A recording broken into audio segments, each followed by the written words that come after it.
lot of people are in it for the fun, and we've seen a lot of great races. You don't have to have a 6-0 in order to have a great time. So we are off to a Yeah. start here, and our first item, bombs. Very nice first item to get there. Definitely. I guess it would be funny if the uncle is holding more bombs, but yeah, bombs off the bat. Nice because we've got those that back chest, back section of the escape sequence, which requires bombs to get to. So nice pickup early on. Absolutely. Farming for bombs is one of the most difficult things that runners face now with the introduction of this randomized weapon. And bow, my favorite weapon, it makes that a lot easier. But picking up those 3 bombs makes even the less fortunate ones like Brian or the fire rod practical. Definitely. So I love seeing the early bow. It's my favorite because it enables you to do to justify the early Eastern check, but also it unlocks so little in the game, but is required 100% of the time. So it's one of those items that can be so far out of the way compared to, say, the hammer, which you're gonna pick up sooner or later. Definitely. When it comes to this randomized uncle mode, picking up something that is progression related is really important, I think. Or it's really nice to have as a kind of a one less item that you're going to have to look for as you're running through the game. And with the bow, it's a pretty quick weapon to help you get through the escape sequence. Oh, the flute as well. That's really nice. It should allow our runners to get through the escape sequence without too much trouble, put in a pretty good time. Usually we're looking for somewhere around the neighborhood of between 6 and 7 minutes. So with the bow in hand, it'll be a little easier for them to get through in a quicker time. Absolutely. The single shot kills for the green guards, 2 shots for the blues, and the only chain guards, most likely they'll still hold back on pot strats to save damage. There are no arrow refills within the escape sequence, but 30 is more than enough to complete the dungeon.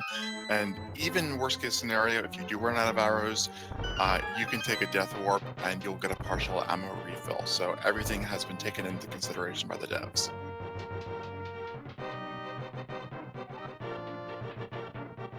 So we've picked up a heart container, which is also a nice pickup early on because it's not fun running through the world with only 3 hearts. So even early on with picking up 1 there, making it 4, kind of nice. Both runners going for the 4-arrow shots rather than the 2 pot kills. They don't need the heart container, and they have the ammo, and they get the Cane of Samaria as a reward from Zelda. Wow, I'm liking this escape sequence. This is pretty nice.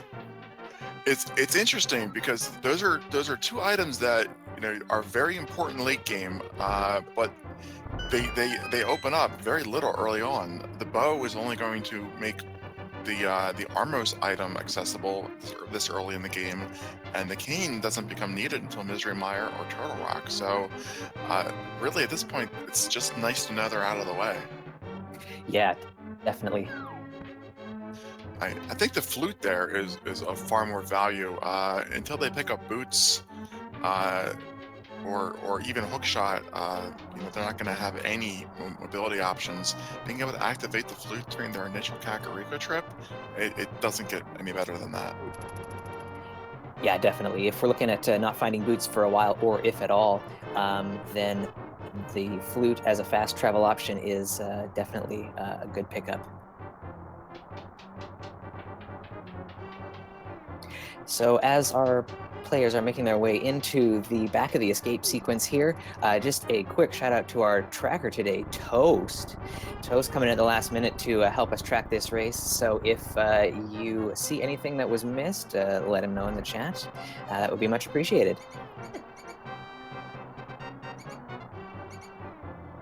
I, for one, could definitely not do this without the trackers. I think I spend as much time looking at the trackers as I do at the race windows. Yeah, I mean, absolutely. We'll be looking for you know, what items our runners have and where they can open, what dungeons that'll open up to them. So being able to kind of do a quick check down there and see what they've got will make it easy for us to kind of, you know, make some predictions on what might happen next. So both runners picking up the small key in that dark chest. That is a required key to progress, so that will always be the key if they haven't picked up the key. And picking up the other small key off the rat. They have 3 remaining items left in the dungeon, right here at the abominable wall, and then 1 in Sanctuary, if this is the map.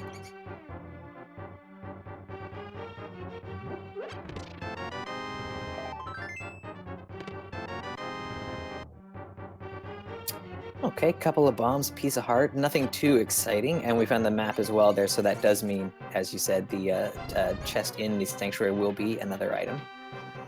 Actually, a nice place to find the bombs, though, because they will be able to fully clear the Kakariko area without having to farm for any rupees in order to purchase more bombs. That's true, actually. Yeah, that gave them just enough to get through all of the different bombable walls that they have to deal with in Kakariko. Nice.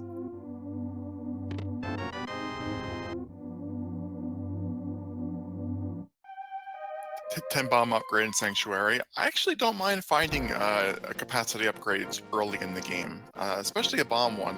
It can help you if, say, your next tree pull is 8 bomb packs, for example. Yeah, you could definitely stock up pretty quick there, yeah.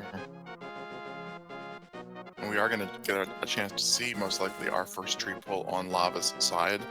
Having killed 4 enemies and taken damage in the escape sequence, this will be our tier 2 tree prize, which is a single bomb pack.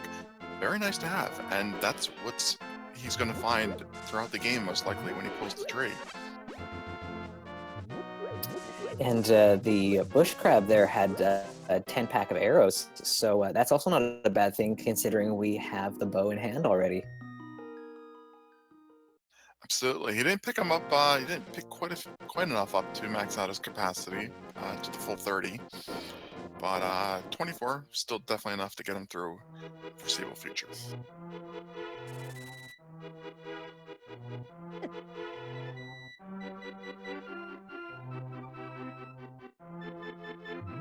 Ooh, we find the fire rod here at the mushroom spot in Lost Woods.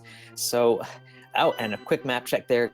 Green pendant was Desert Palace, and I think regular crystals for Tower of Hera and Eastern Palace. It's absolutely nice to get a fire source out of the way early on.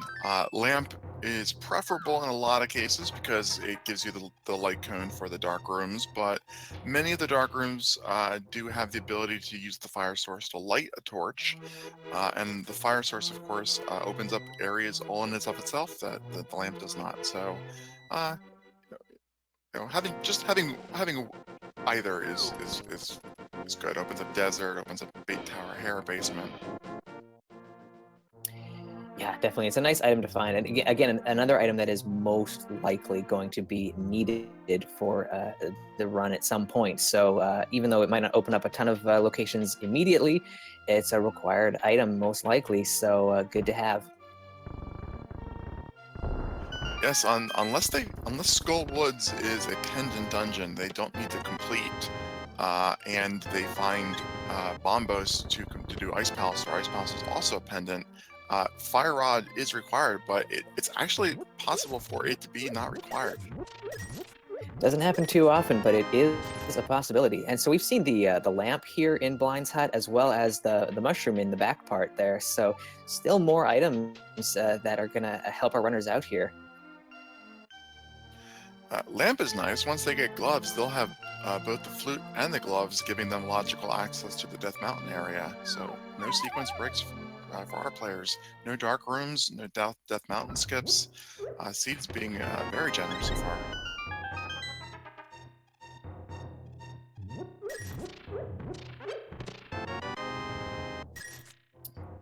Finding the red meringue in the Kakariko well here. It has about the utility of a 5-hour upgrade, I think, or a Yeah. single green rupee. But it does make menuing a little bit easier at this point, so I guess they can take it.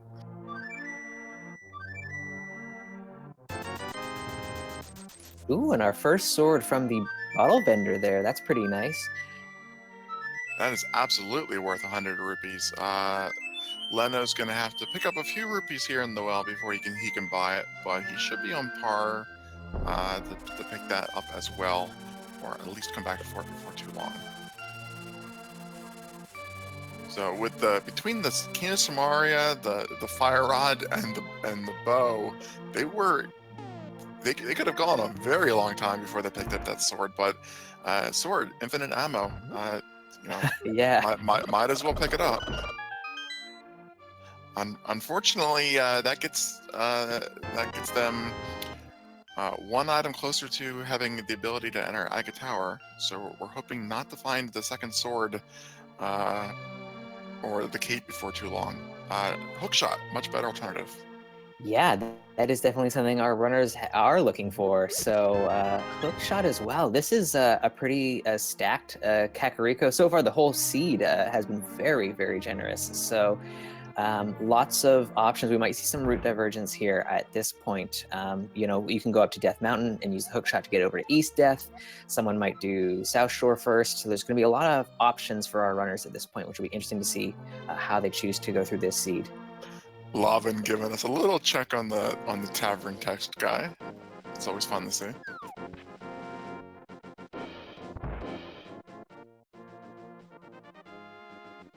But yes, they have so many routing options at this point. All of Eastern Palace is logically accessible with the lamp and the bow and completable.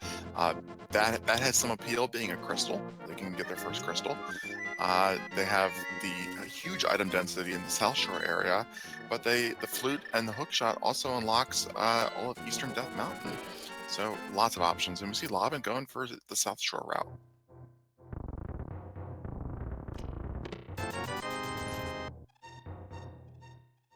50 rupees at the dam. That's not too bad to see early on. They could definitely use the money. Not using the hookshot to clip through the block there to save a screen transition. Leno missing his duck and deciding he wants that heart piece after all. Nice. I'm guessing that Lavan here is just doing all of the usual checks that they do when they have a seed, kind of regardless of what items they get. You know, maybe like South Shore is just part of their routine, so they don't want to leave it hanging before exploring some of the other areas they can, given the items that we've seen so far. Absolutely, and that's both a common and a prudent strategy. We've seen the flute and the hookshot unlock areas like Eastern Death Mountain, but those are locations that have been, of course, unlocked based on what they've gotten. The locations that our runners are checking now are Sphere 1 locations that they can get to without having acquired any items. So these are a little bit more likely to have progression. There are also locations that you expect your opponent to check early on. And you don't want to be the one that missed a key item here. Yeah. Like Bombos in the mini Moldorm cave might be something that we find that we need. So now let's see where our runners choose to go. This should be interesting. Looks like we're seeing some Eastern Palace area play here. So maybe Sahasrala's hut and a full clear of the dungeon, seeing as it is a crystal. Absolutely, that makes a lot of sense. Continuing on to Ice Rod Cave for a single item at that point versus everything they've unlocked, fluting to either Death Mountain or Eastern makes a lot of sense to get the item density.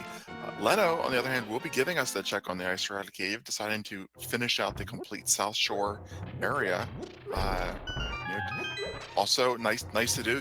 Get the peace of mind knowing that you have it out of the way. Huh, and the flipper's hanging out in Sahasrala's hut here. So that's more item locations that we're opening up here. Pretty open seed so far. Very interesting indeed. Flippers there might make Lava's trip back to check Ice Rod Cave a little easier, being able to route those flipper spots in at the same time. Whereas Leno's going to be turning in Mushroom here. This location, if you get it early, I find it's a good thing to just like tick off as soon as you can, because it might have something good. Let's see what we got today. A bit of cash, that's not bad. 300. That'll help pay off Zora at some point if we need to go pay him a visit. The early money is definitely nice, but that is a tough decision to make. When you have the red cane and the mushroom, you can use a fake powder glitch at the Mad Batter in order to pick up that fetch quest item prior to collecting the dust. There are cases where that can be significant, especially if you find the dust and an out of the way location on the pedestal, something like that. Some runners might in this situation tend to hold on to the mushroom for a little bit, as long as they have a lot of other options open. So we are starting to see some divergence from our runners here. So Leno is heading up and doing the Death Mountain stuff, rescuing the old man there, and is going to likely head over to East Death right now.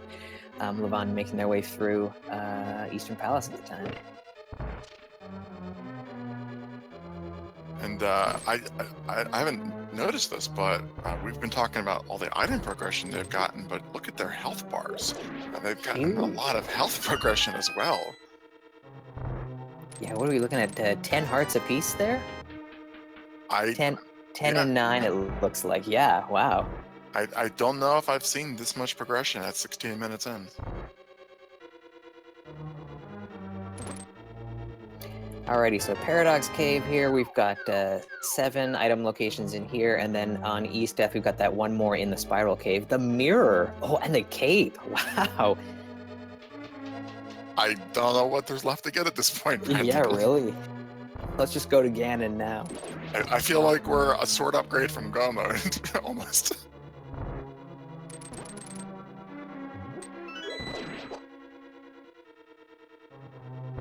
I mean, I guess the big thing that we're missing is a glove of any kind. That has yet to show itself, and the Moon Pearl. So a couple of key items that we haven't seen yet. But man, the items that they're working with at this point is pretty nice. Absolutely, my comment was definitely in jest, but it does feel like they're getting a lot more than a typical seed. Definitely. It's definitely nice to get the mirror early. Having not made their or not even had the ability to make a Dark World trip yet, anytime they pass by the mirror lock locations, they'll be able to check them on their first trip rather than have to gamble on doing a backtrack. So that's very nice to pick up early. Yeah, and this mirror pickup might send Leno over to Tower of Hera first, seeing as he's up here on Death Mountain anyways.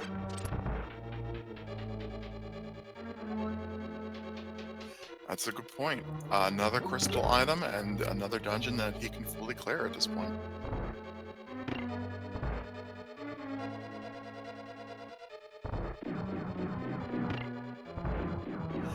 Did you notice, did he climb up Spectacle Rock and check the cave, or did he head straight east with the hook shot? Went straight east, so he still might want to check out Spectacle Rock, and now with the mirror, he'll be able to just go right up to Tower of Hera afterwards, so worked out in his favor, I'd say. Yeah, that absolutely makes a lot of sense.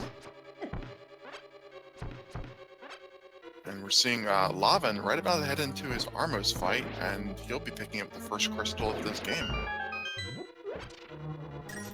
I feel like it's a pretty nice feeling to be sub 20 and taking care of your first crystal. So a good pace so far. Absolutely. Normally, I think you could feel that you're on the right track and maybe even a little bit ahead at this point. But just given the sheer amount of items that you've gotten, you're going to have no idea whether you're making the right calls. So therefore, picking dungeons that you can fully clear at least means that you're making calls your opponent's going to have to eventually make. Yeah, definitely. Nothing in Spectacle Rock Cave, and just a little piece of heart on top. Got a little bit of a copyright switch here from Sonic over to Mario in Nice. funny mode. I love to see that one. That's fun. Super Mario World Mario for the people who are really particular about it. And good call, Sabo, heading right up to Tower of Hera. Yeah, it makes sense seeing as up here. We see that one item of the 2 here in Tower of Hera is 50 rupees, so there's only going to be one more potential item in here for our runners. And as our restreamer Data World is pointing out, we've only got Agina and Tower of Hera here in Logic. Oh, we got the maybe the The flipper locations areas. as well. Yeah. Yeah. So a couple more spots, but when it comes to actually getting Dark World access, we're getting a little low, despite the fact that we have so many wonderful items.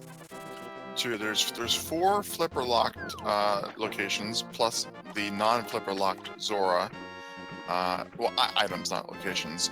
We're seeing the first one here, the Hobo Check from Lavan. The keep does give them the Aga Tower access, but without the Pearl, it doesn't really. It's not going to help them. They're not going to be able to progress in the Dark World, and they're still going to need to find the hammer and a glove in order to make progression elsewhere. So. Aga can't be the only progression. They're gonna have to pick up at least one other item. Yeah, given this this very generous kind of early game here, it'd be kind of a shame to have to do Aga 1, and there's a possibility, I suppose, that the Moon Pearl could be on the Pyramid Ledge. Yeah, I should have corrected myself. I thought about it a second too late. Aga can be the only progression if Pearl is directly on the pyramid. Then they can continue on to Pod. But yeah, that's essentially it. Yeah.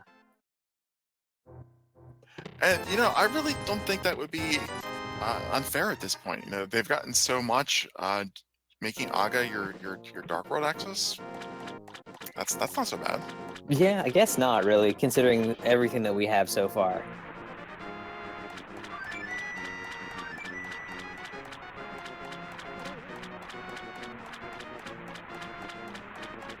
So, Leno, chat asking, does Leno go straight to Aga or go to Eastern Palace? That's interesting. Having the mirror, I think actually might make sense to go to Aga first, because then you'll be able to do Pod and Eastern kind of in the same route. You don't have the hammer, so you can't complete Pod, but it might be worth a gamble.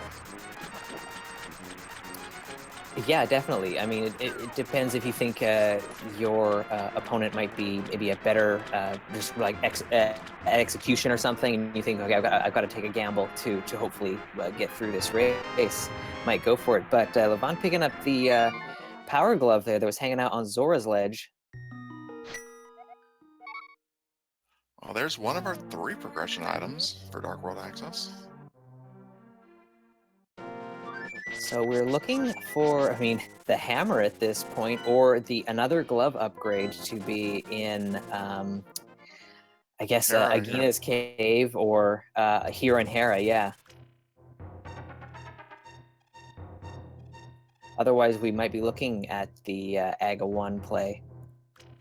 So Leno having a nice second attempt on Moldorm with the fighter sword there has to do it the old-fashioned way with six hits and deal with that fast phase, but manages to avoid getting knocked off and picks up his first crystal. So I think there is an item in the Tower of Hera basement here. I don't think we saw both items yet. So yep, he's gonna head right back in and see what's down there. Yeah, it's a little bit unfortunate. Ideally, you're going to want the big key to be in the basement, so that you know that you have to do it, and your opponent has to do it. Well, this is one of the gambles that you definitely don't want to have to make. Yeah, and it's one of those item locations that is going to weigh on you if you leave it behind, for sure. I think with the locations that are available, you just have to play it safe, and Leno is opting to play it safe, and making use of that awful boomerang to get the block glitch and give him the iframes.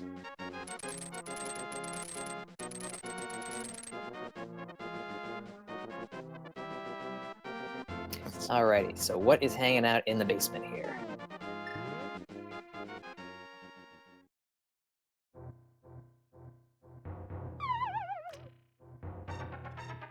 Ooh, the moon pearl. Basement absolutely required.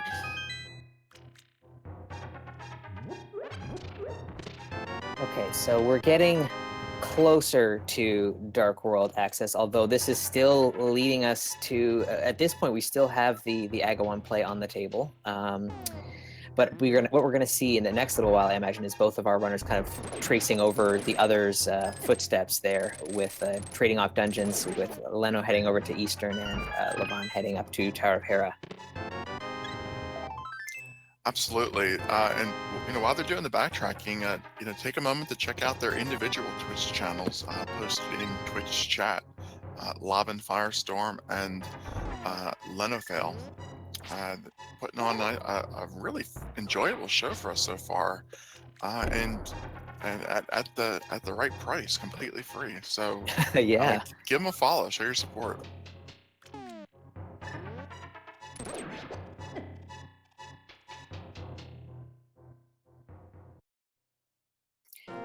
So Leno picks up his flippers there, so likely is going to start thinking about those flipper lock locations that Levan took care of earlier, the Hobo, the Waterfall, and Zora area. So we'll find his Power Glove eventually, but we'll head into Eastern Palace first here. Picking up the crystal absolutely makes sense. You could also pick up the progression items that you need at the same time. No reason not to go here. Yeah, definitely.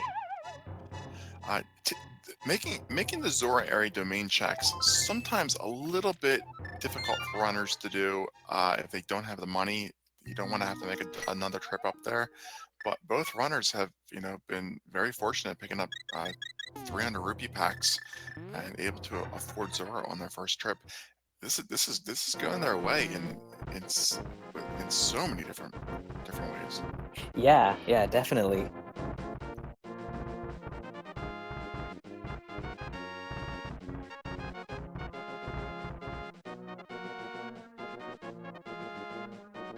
It'll be interesting to see when we get into the Dark World what our required dungeons are and what our pendant dungeons are going to be, just to see how the items that we've picked up so far play out in terms of what they're going to need for dungeons.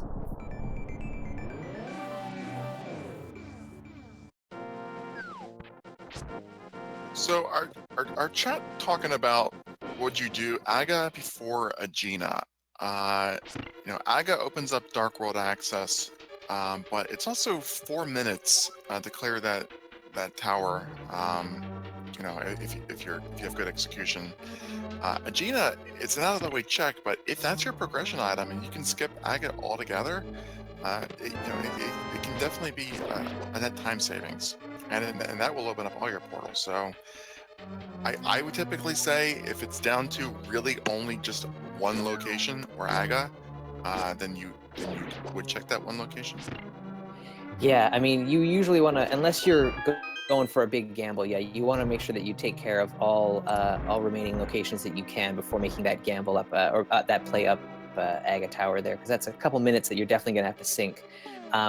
Got a little message from our tracker Toast, who also lets us know that the Spike Cave is actually, no, the Spike Cave is not unlocked. He's saying Spike Cave, we kind of have access, but we don't have the hammer, so that's actually not gonna work out.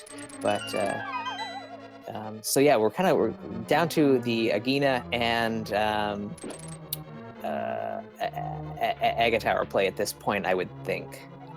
Yeah, and just to further elaborate on that thought there, the that you have to take into consideration the specific location, not just Aga Tower versus one location.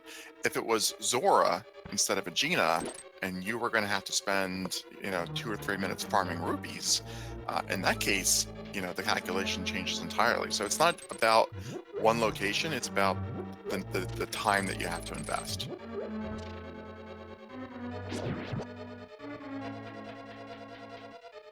Yeah, that's a very good point.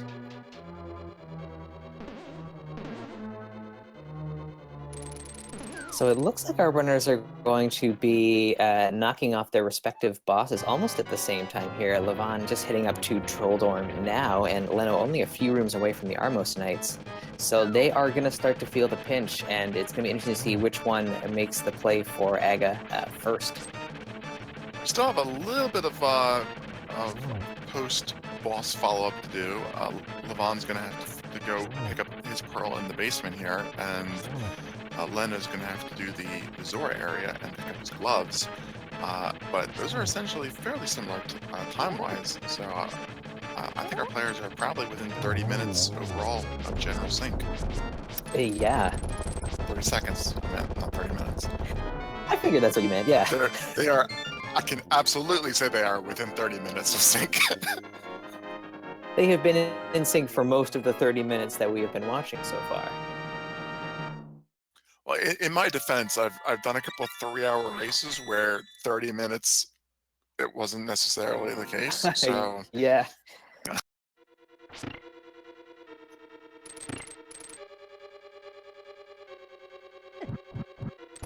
Alrighty, so Leno picks up his second crystal there and is likely going to start checking off those flipper locations.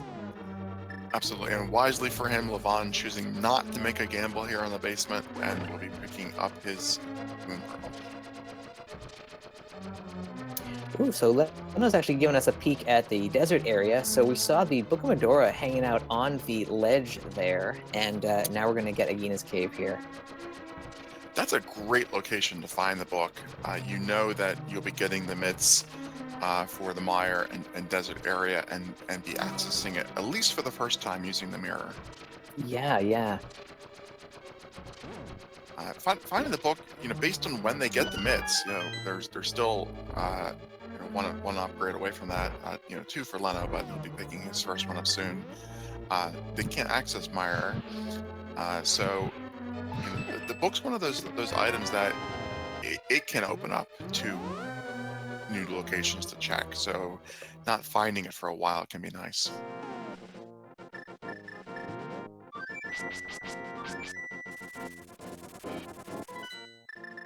Yeah, you don't want to do a Gina's cave and find the book and then okay, do I have to go all the way back up and check Ether now? That's... Yeah, right? Yeah, without the Master Sword, in this case, they wouldn't be able to access it, so that couldn't be progression, but it still goes through your mind. Yeah, definitely. So we're getting our Gina cave check here from Lavan, just as Leno picks up his gloves. Aga play, it's going to be answered in just a few seconds.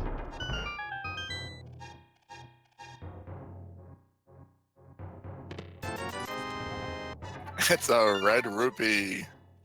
Yep.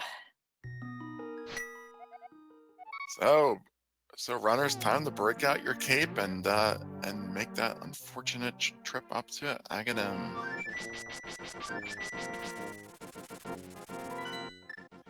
Does Levon have a spot he hasn't checked yet? Oh, he hasn't turned his mushroom in. Okay.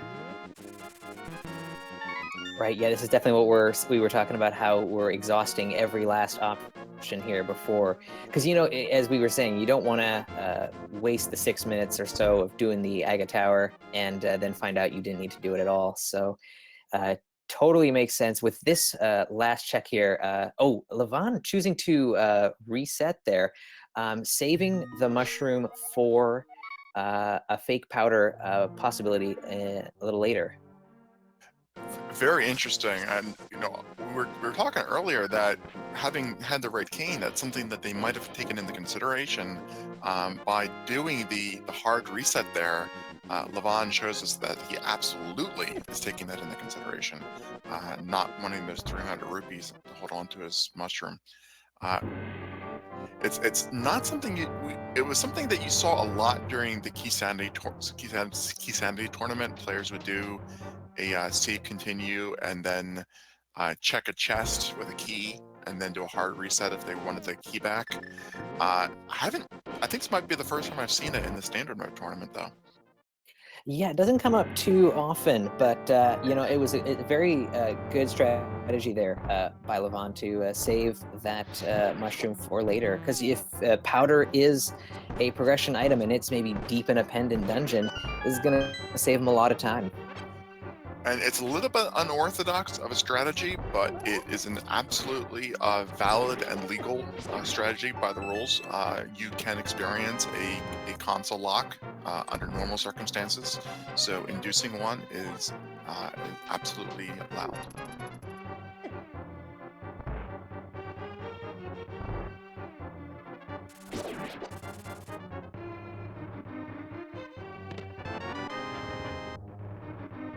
So, Leno, where are you going, my man? Uh, I don't. I mean, he looks like he's gonna try to head in the dark world. Maybe he doesn't realize he doesn't have the hammer. Maybe he thinks he picked it up. He's gonna walk up to that peg and realize I can't hammer this down, unfortunately. And he realizes he doesn't have it a little bit before he gets to the peg, which is nice.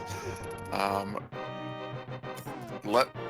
Lenophis really doesn't want to make that Aga play, trying to fake hammer his way into Dark World.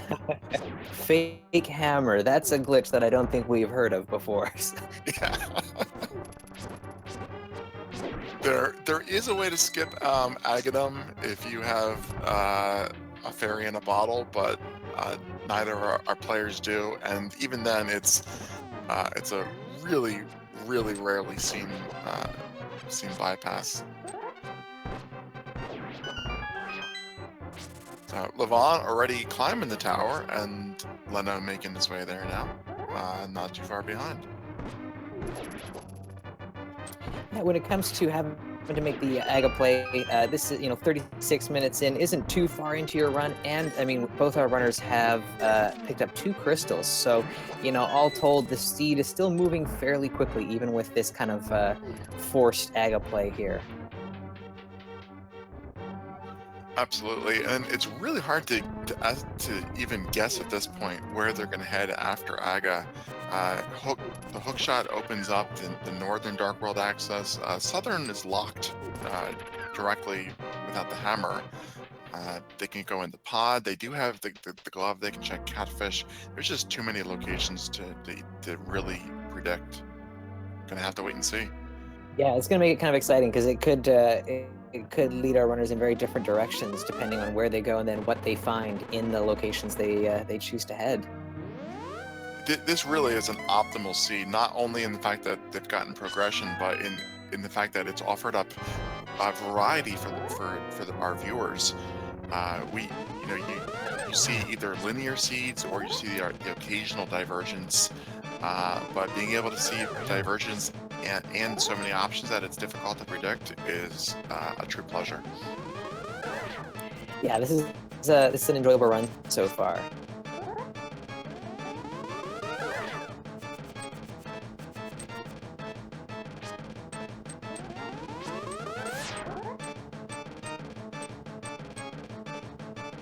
So I like the position that Lavin is doing those close in sideways sword spins. Helps you avoid getting hit by the blue balls. Excellent positioning.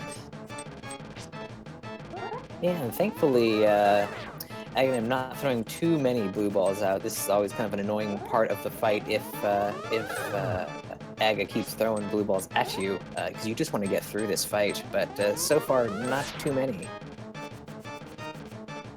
Yeah, any randomization that slows down the game rather, is unfortunate for the runners, but it should be noted that both runners do experience the same patterns. So if it slows one down, it slows them both down.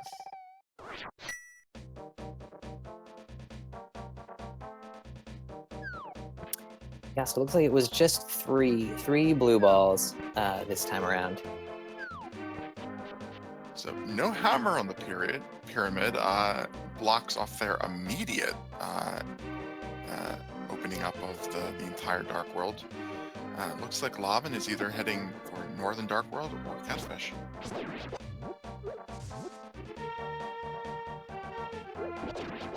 Yeah, we are seeing the catfish play, which makes sense. It is an out-of-the-way location, and so when you kind of emerge in the dark world at the pyramid, it's one of your closest opportunities to root this into your run. So, why not? It's a location that's accessible to you now. Might as well just take it off the list and see what happens.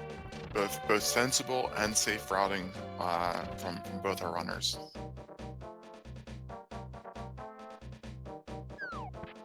I will not be surprised if Leno makes the exact same route here. Yeah. There is no good time to route this in, and given the fact that he's not going to save and quit, he's going to walk back. Just not to pick up those 100 rupees. It doesn't have quite enough rupees to complete all the remaining NPC required purchases in the game at this point, but probably pick them up throughout the normal run. Most likely going to hookshot across the northern Dark World and give us our graveyard ledge check. Having the mirror is really nice when you get it this early. Yeah, definitely a good idea to take care of that check as well. Ooh, and Leno gives us our map check, which was a little quick. I think I saw Skull Woods was one of our pendants, and Turtle Rock was one of the 5-6, but I missed a couple other of the dungeons there.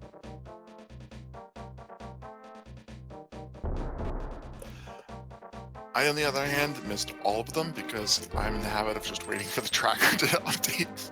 So thanks again to the amazing skills of the tracker for their ability to take the time and catch all those things.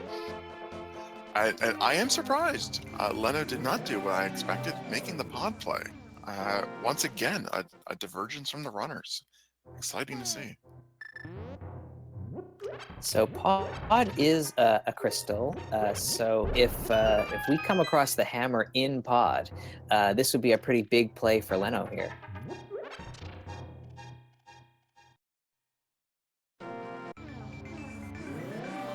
So Lavan will be able to check Bumper Cave as well and access the item if it's something of value, given the fact that he has the cape. He now sees on his map that Skull Woods is just the red pendant, so may not want to full clear that, even though he can, but most likely will pick up the 2 items at least and then head down into Thieves Town area, which is another crystal. Yeah, I think that would make sense at this point. But Pod absolutely, definitely a valuable play. This is a dungeon where having the mirror is a massive time savings, especially the fact that taking this right side path that Leno is taking will become hammer blocked, and he would have to take a death warp without having the mirror in order to restart. Mirror lets him do everything except actually complete the dungeon itself, killing Helmsar. Yeah, especially given the amount of life that our runners have here. Death warps take a long time when you've got 13 hearts. Yeah, so much health that it's hard to remember that they still have their green mail on. Fortunately, they haven't progressed far enough in the game where they're encountering enemies that the vanilla game expects you to have blue mail for. So everything is still balanced around them having green mail normally. Half magic in Skull Woods. I love half magic. Great item to find, especially in Skull Woods when you need those fire rod shots. All right, so a handful of keys over on the right side there for Leno. So it's going to start entering into the main part of the dungeon with all of those keys in hand. Unfortunately, a handful of keys is pretty standard for the front of pod. Yeah. In order to avoid potential soft locks, the logic has to make sure that they give you a lot of keys up front.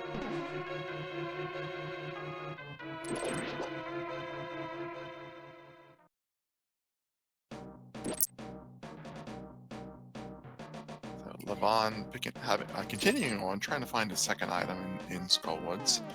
maybe deciding to clear the entire dungeon, but probably just looking for the second item and making first use of his red cane on this really annoying switch block. Yeah, those Gibdos in that room can body you in a hurry, so good call using the cane to skip all of that nonsense.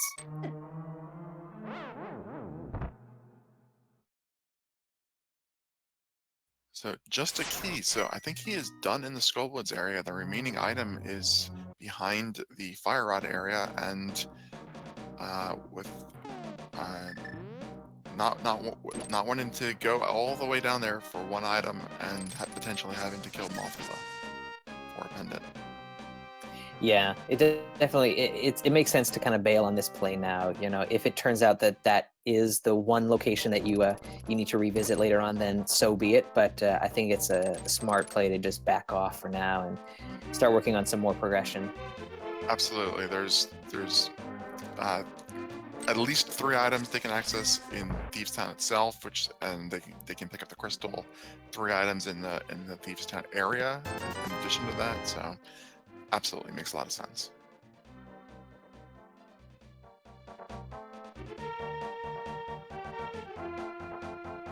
So what Lavin wants to find more than anything else at this point is the hammer outside of Thieves Town.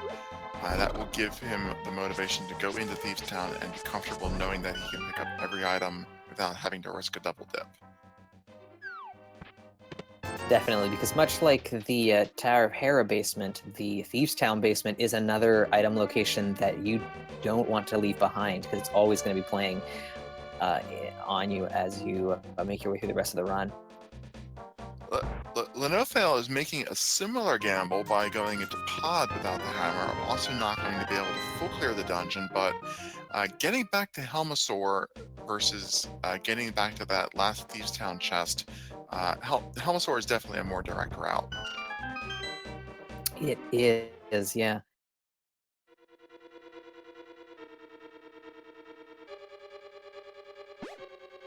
So I believe Leno has picking the blue mail. That's nice. Not sure it's necessary with all the health they have, but definitely a nice safety to have. Ooh, the Titan mitts. Absolutely, and that is the last item that he's going to be able to access. This harmless hallway here will have a small key if he's gotten everything else. Yes. Wow, so that's a pretty big find. It's going to take Lavan a while to make their way over to Pod, I imagine, especially if the hammer is behind a mitts location. Then Lavan's going to get kind of blocked out eventually, and is going to have to make this play. But Leno, having already made it, is in pretty good shape. Absolutely. Leno choosing to walk out of Pod actually could benefit from a saving quit here. It would put him right back on the pyramid due to the fact that he's completed Aga and has the mirror. So that's going to take a little bit of time. But we'll be having to make the northern play. That's his only remaining option at that point, unless he wants to head back into the light world and do something like Misery Mire or the Dark Death Mountain area. Yeah, a lot has opened up for Leno here, so it'll be interesting to see what he decides to do next with those Titans mitts in hand.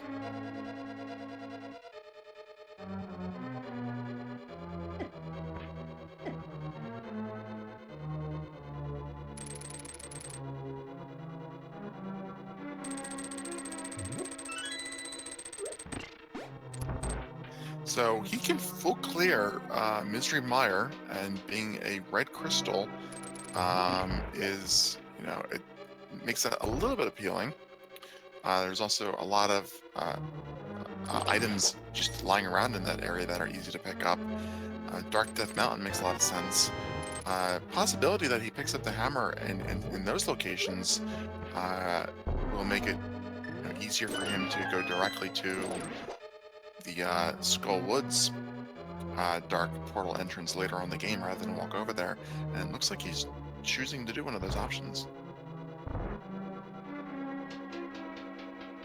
Yeah, looks like he's going to be doing some of this Skullwoods Thieves Town stuff as well, which is interesting. I mean, there's something. I think this is totally fine. It makes sense. You've got access to this location, but I don't know. Flute and Titan's Mitts. I'd be trying to go to a location that only those two things can give me access to, and I think that would be the Mire area. You've got a chance to take a look in Desert Palace, see if there's anything kicking around in there. But you know, this is going to be. He's been knocking off another crystal dungeon by taking care of Thieves Town, so still a good play. Absolutely. You know, misses out on the graveyard bumper ledge check by fluting over here rather than walking, but clearly prioritizing completion of dungeons rather than checking overworld locations at this point, and being consistent with that decision. Yeah.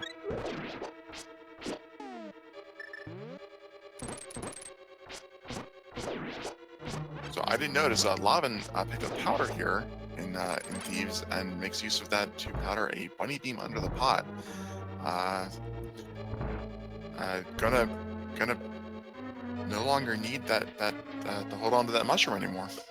Yeah, I was thinking about that. Yes, so he had intended to save the mushroom to fake powder, but powder was right there anyways. So yeah, not a big time loss or anything, but yeah, powder's always nice to find. I think it's a nice safety item, and for that one bat cave check. Yeah, I didn't notice he had picked up the powder, and I was going to commend him on fake powdering the fairy. Then I saw he had full magic. So thank you again, Tracker.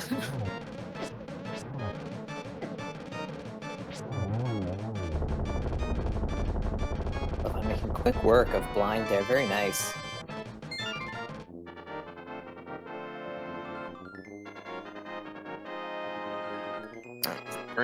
Very nice blind fight, and Leno doing as much of the immediate vicinity overworld as he can here.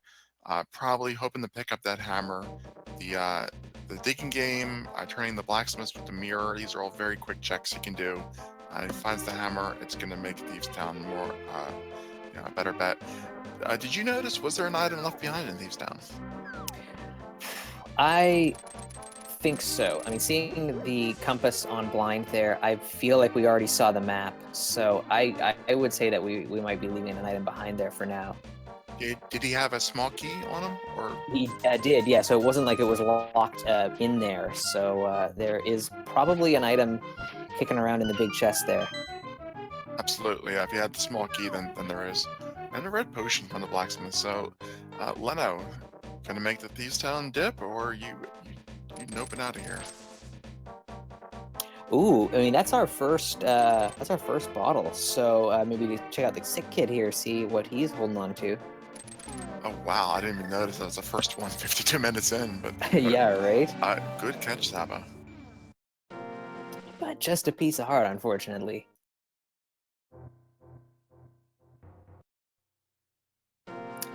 Only 5 rupees hanging out in cave 45 there.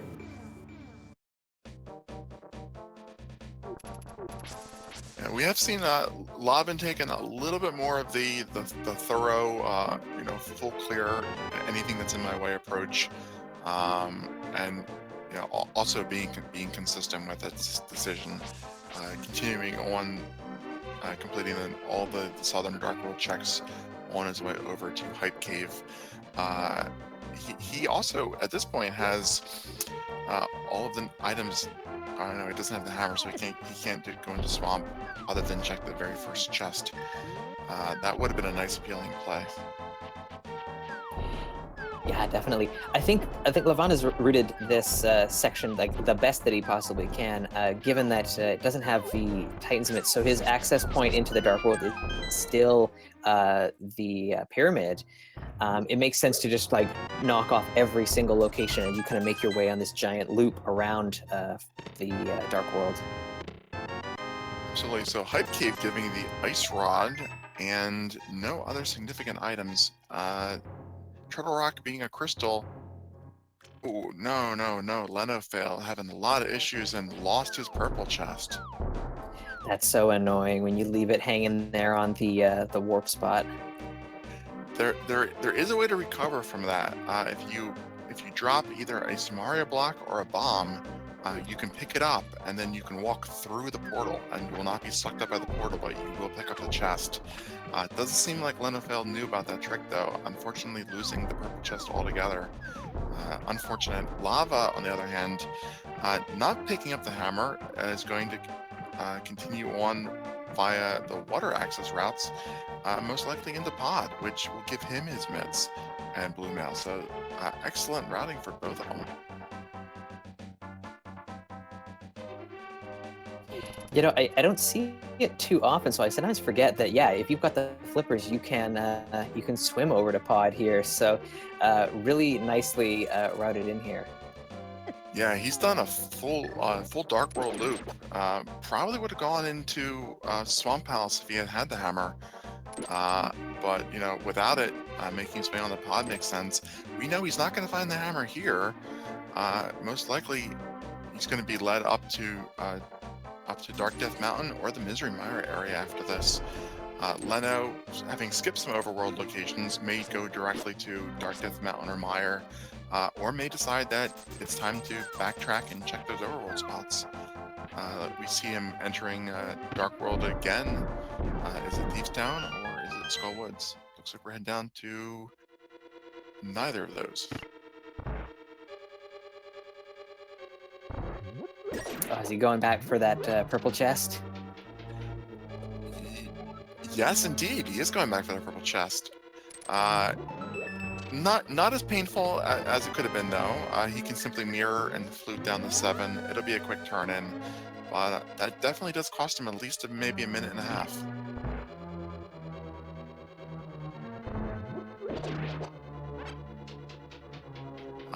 Hopefully he watches this VOD and learns how he can recover from that situation.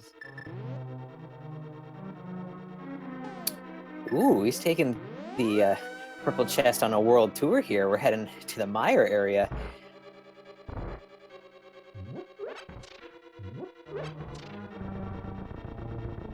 That seems a little risky. After losing the chest once, I would be inclined to trend it in right away. So he's going to grab the book and then maybe hoof it over to the guy who needs his lunchbox. Or maybe we're going to see the Mire Shed first. Or Checkerboard Cave? Well, this route doesn't... I mean, you could think that he would want to turn in, you know, maybe get the book so he could check Bombos when, you know, turning in the chest. But if that is his choice, he's going to have to re-enter the... He's got to save and quit and then re-enter the Dark World at location 4, because he can't get there from here.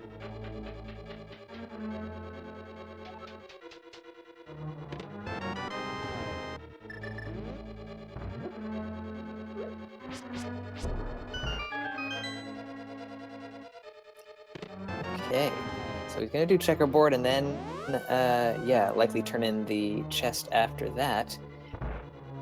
Meanwhile, Levan is just taking care of the right side of Pod and is now making his way into the main part of the dungeon. We did get our first knowledge of what required medallions we'll need. We have Bombos, but we need Ether to get into Misery Mire. Turtle Rock remains unknown.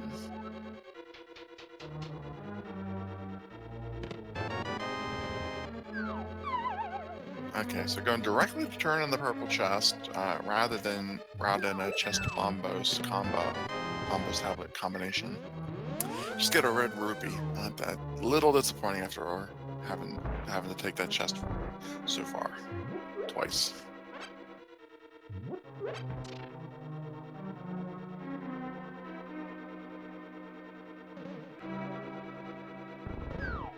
It looks like that entire trip was just for the benefit of giving the chest some valuable life experiences.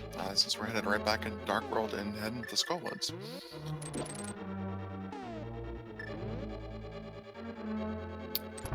So all told, our runners are still pretty close to one another. I think Levan's going to have just a bit of an edge once he grabs his Titan's Mitts here. He'll have cleared a little bit more with regards to Skull Woods and Thieves Town, so we'll be able to move on to some of the other locations that we haven't seen. So either the mire into Desert, perhaps, or over to Dark Death Mountain. I agree with you. I think the only thing that Levon has lost on this point is the routing in of the blacksmith while he was in that area, which, you know, really is hardly worth mentioning. Yeah, wasn't a whole heck of a lot to be found at any of those locations. So he's not missing much if he chooses to leave it out for a little while, or maybe for the rest of the run even. Yeah, without the hammer, he couldn't check the hammer or the magic bat without losing his dark world portal. So, it's good not to be able to route those in. And now he has his mitts, so he is probably very, very happy with his routing choices. Yeah, definitely.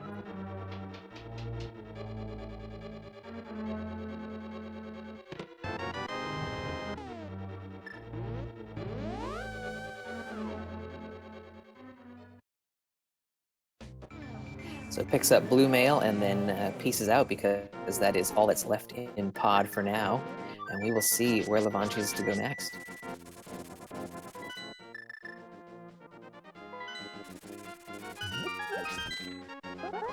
Putting those mitts to immediate use and doing the mire check. It's going to find out that he can't go into mire, but we will get to see the two shed locations on his side, as well as Checkerboard Cave. This gives him an opportunity to head into Desert, and we haven't seen Desert yet from either runner. Being a pendant, not super high priority, but you can get into it with the mirror on this one side. It does make it go a little quicker. And meanwhile, Leno is giving us our first look at the back part of Skull Woods. Oh, and he's got the book in hand, so we're going to see a pedestal check here. There can't be too much on it other than medallion, and that might be about it. It is red goo in a bottle. So I don't think our runners are going to be clearing the pendant dungeons for that item in particular. Absolutely not. He's heading into Skull Woods. Definitely going to check that small chest first. If that's his item, then he is done in Skull Woods. No need to kill Mothula. The question is, if this is not his item, is a Mothula kill worth one item? Ooh, you come this far. If you're, confident enough in your Mothula fight, then I would say just, I guess, go for it. You're already here. But it's 50-50. And it is, he's got the last item. So we'll have to see if Leno just snopes out. And he does. Well, he's choosing not to. I think it's worth an attempt. If you die, then you can just say, oh, well, I tried once. And if you win, then you get your magic back. But it's definitely one of those, it's 50-50. You have to gamble somewhere. Yeah. Speaking of which, we did get our first look in the desert over by Lava's side. Lava does not know that this is a non-pedestal seed yet, having just picked up the book. But this is a green pendant, so it could potentially be worth him clearing regardless.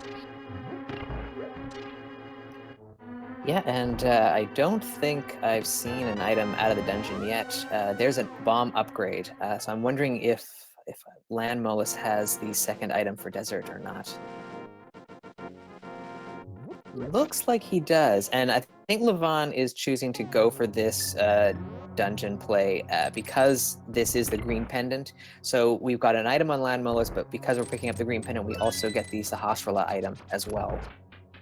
Yes, simply due to the fact that he was here, the keys weren't on the torch. So whether that was a dungeon trash item or the second item, I'm not sure. I didn't see it. We'll know, by deduction once Lemos is killed. Yeah, I think I saw it was the map on the torch there. So I think we're looking at an item here for the Landmolus fight. Absolutely, yeah. If you got to look at it, if that was the map, then this is an item.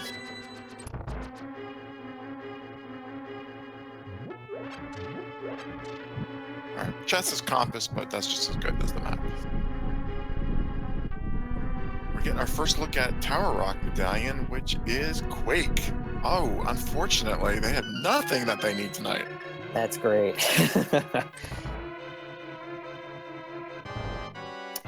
I'm thinking one of the two medallions has got to be somewhere up here in the hookshot cave.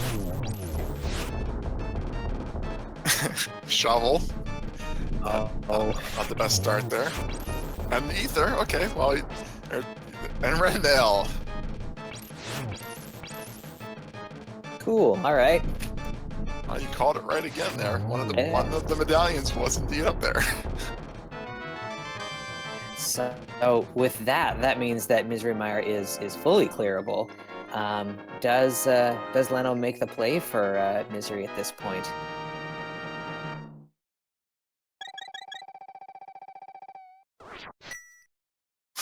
Well, Desert turns out to be an amazing play, having the hammer on Lenophis. I got too caught up looking at the hookshot cave that I missed that. Yeah, the knowledge that this is not a pedestal seed, it may take Leno a very long time to decide to kill Lanmo. Yeah. That is a very unfortunate hammer placement. It's better the hammer than, like say the bow, because the hammer does block a lot of things. It blocks Ice Palace, it blocks, finishing pod, it blocks getting into, past the first place in Swamp. So it's gonna narrow down for him a little sooner than it otherwise could have, than if it was like the Ice Rod even. But still, that's not a great spot for it to be.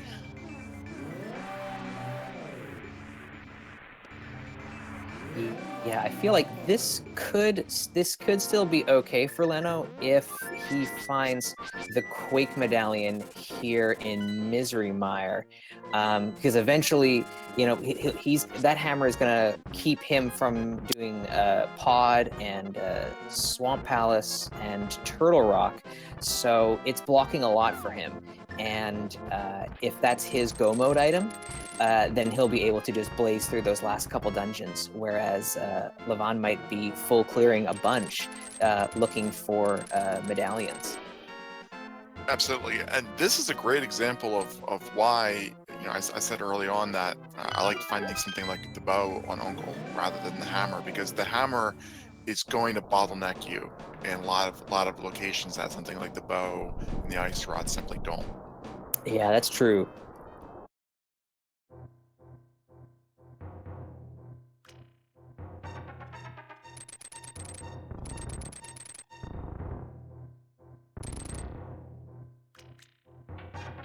So Lavan up here will be also finding out that he has everything he needs to do Tower Rock except for the medallion to get in.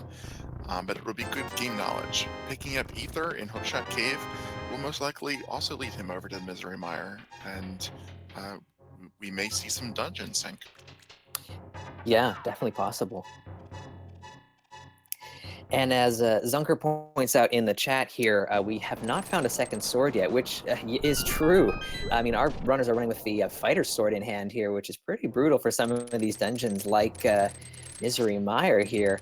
I imagine that, having not seen a whole lot of sword upgrade action yet, that there is probably one kicking around in Ganon's Tower, so it might not be a bad play to just gamble on a sword being there somewhere.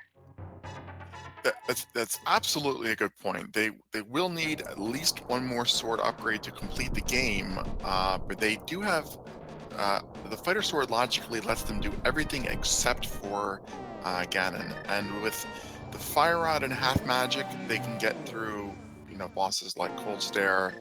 With the bow, they can get through bosses like Vitreous. Fighter sword Argus isn't really that big of an issue, so it's. They have enough safety in the red mail and their ample heart supply that it's not actually a massive detriment at this point. It's just something that they have to be careful they don't skip too many chests and preemptively go mode. Yeah, right.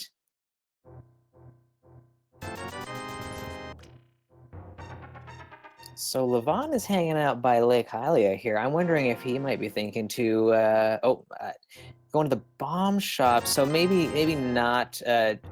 He's buying a bunch of bombs. I'm thinking he's looking at doing bomb strats on Vitreous. Well, low percent vitreous strats. Bombs will definitely save you some arrows. I think arrows. If you have the bow and you have the arrows are more efficient. But boots in mire, that's a nice find. Hmm.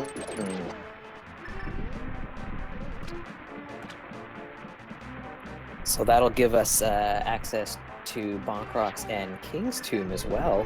A couple of locations that might be holding that Quake medallion. And fortunately, they'll be able to access both of them very quickly from the light world, having the Titan's mitts. Very inconvenient location if you have to go all the way back through Dark World to get to King's Tomb.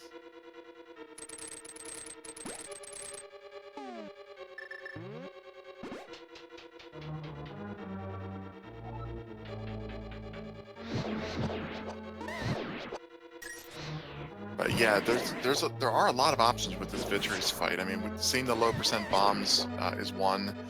I really hope he goes and picks up those 9 bombs on the floor after. But nope, doesn't pick them up. I wonder if 25 is his max.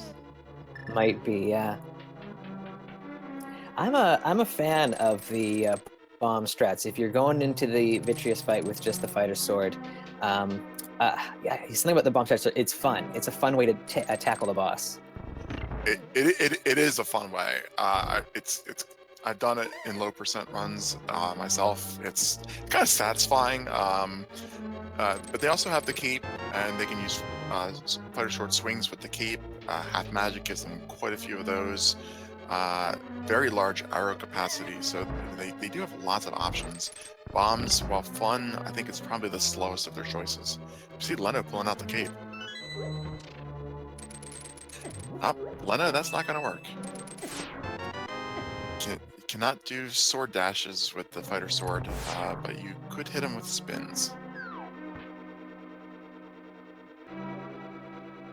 And as long as he saves, what is it, 8 arrows for the big eye for Vitreous, then he should be in good shape, and he's got enough, so looks like we'll be A-okay.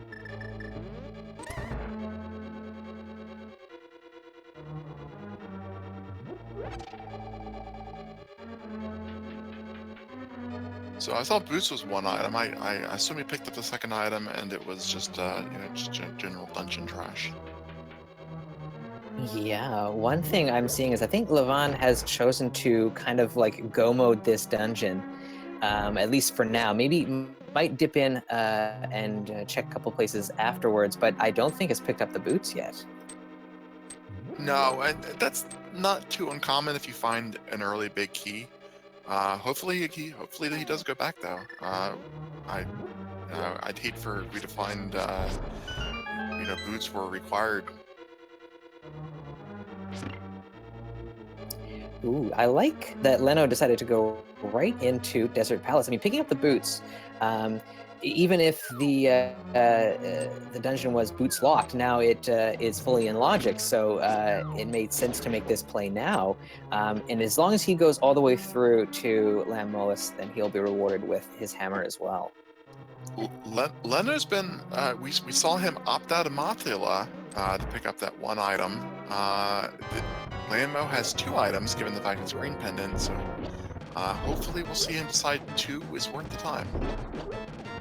And we're seeing the fun bomb stress it. Yep, I love it. Even if it's not the most efficient route, it's our most efficient strat, it's definitely a crowd pleaser.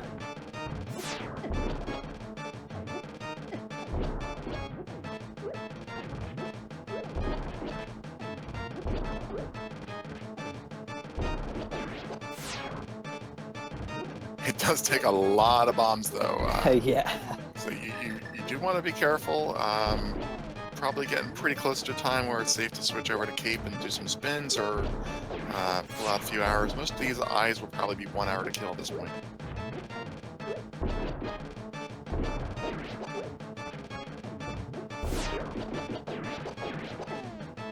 So I get the feeling that Leno is going to finish off the Lanolis fight, and it looks like he is, which is great news for this run. Absolutely, and it'll be interesting to ask him whether he is doing this simply because of the item density, there being 2 items, or whether he had a feeling that this might be progression. He does have a lot of other places that he can go.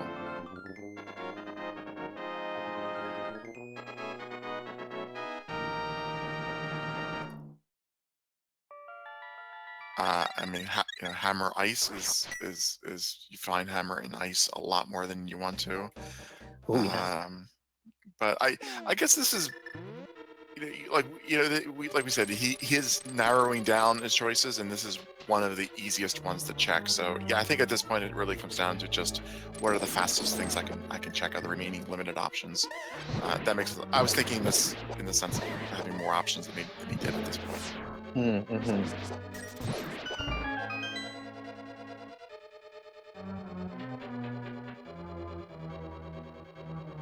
So I guess with the hammer pickup here that he's going to find very shortly, it'll be interesting to see where Leno decides to go next.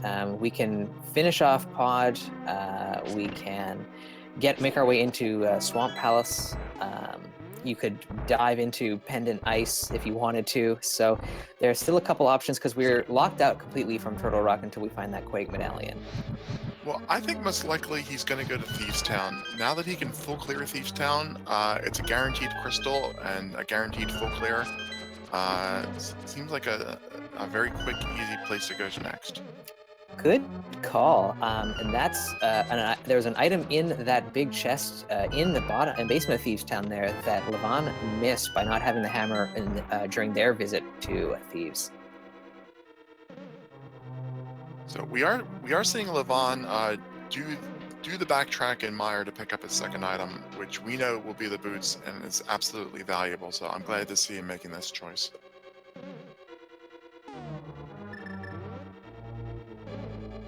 So not choosing to head to Thieves Town, choosing just to finish off Pod.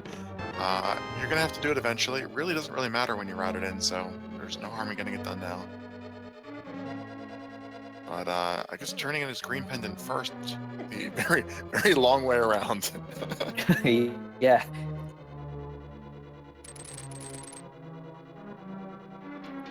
Full heart container. Yeah, all right. Why not? Heart container's not so bad, but the hammer was worth the trip.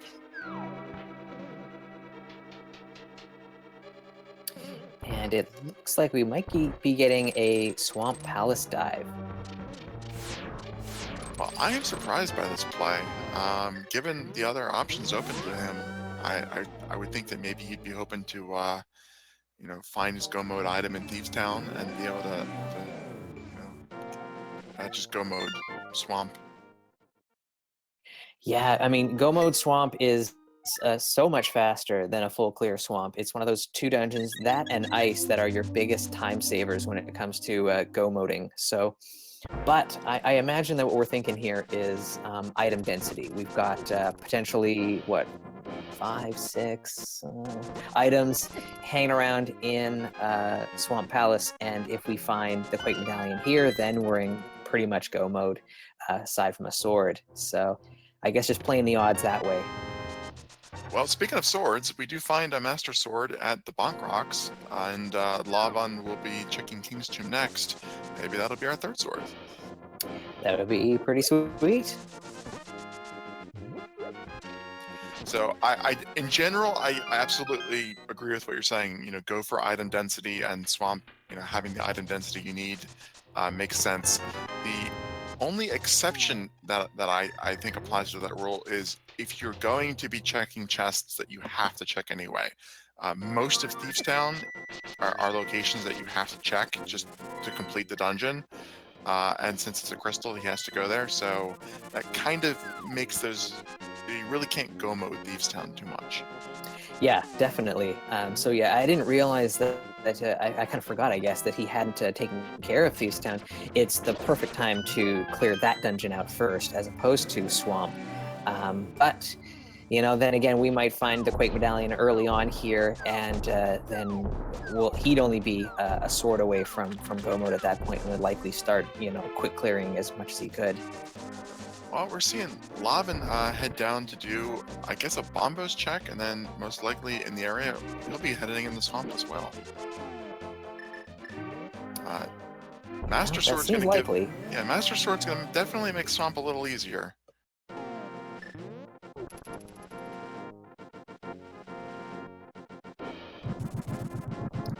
Unfortunately, unless he finds a sword in swamp, Leno is not going to be able to check the bombos tablet, but turns out to be nothing other than the comfort of knowing that you have it marked off on your map.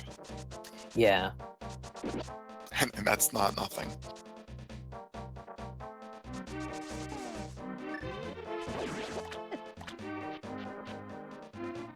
So far, nothing too exciting in Swamp. We'll see. It looks like Leno is going to do the full clear and is going to take care of left side now.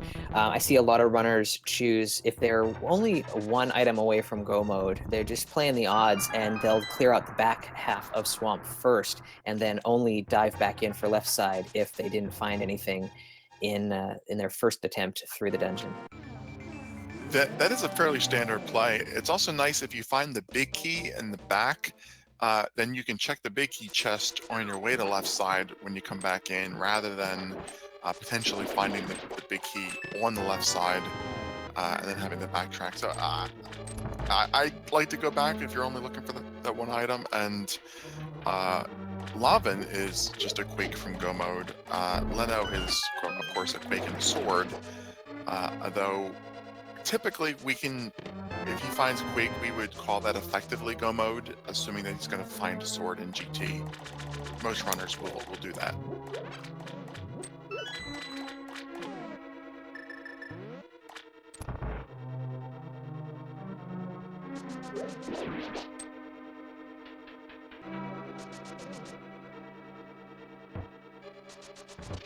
So we'll soon have our answer if left side is a worthwhile play or not. Leno heading up the stairs now.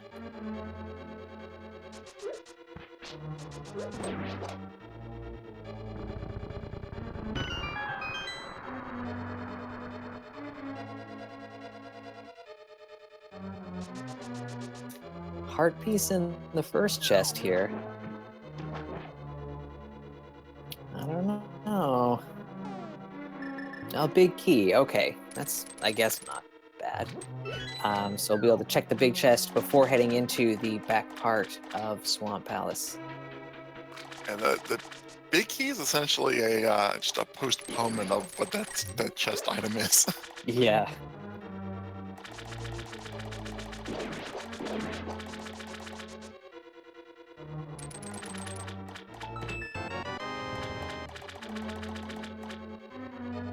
So if Lavan chooses to skip the left side, which looks like he is, they are in the same room now. This is, I think, the first time we've seen some sync action for quite a while.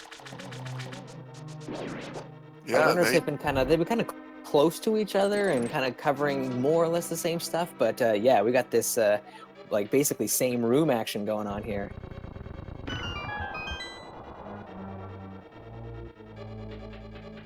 Whenever they get in sync, I always look up at the timers and see, are we actually in sync, or is this just a visual glitch? But you know, congrats to our restreamer for keeping the timers in sync this whole time. Find our fire shield here, so that'll help deflect some of the bullets they might be running into a little later on. And silvers, Ooh, very nice find.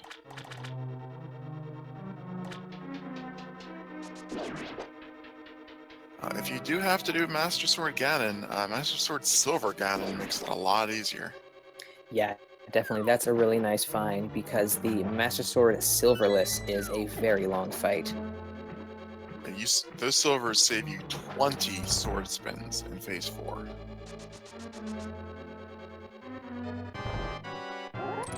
Well, 20 to 22, depending on where you are.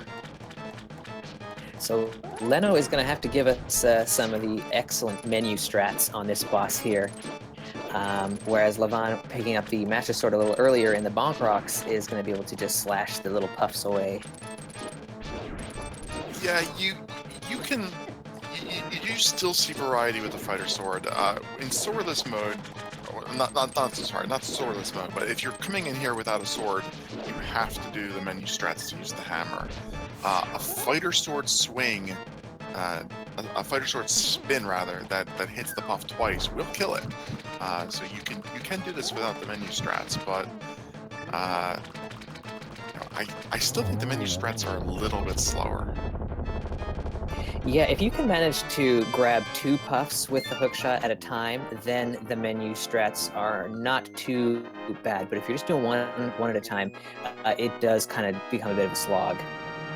Yeah, it's not difficult to hit the puff with the spin twice because it moves away so slowly. So, but like I said, it's not that big a deal. And he's the fire rod now and silver arrows that he can finish off the second cycle.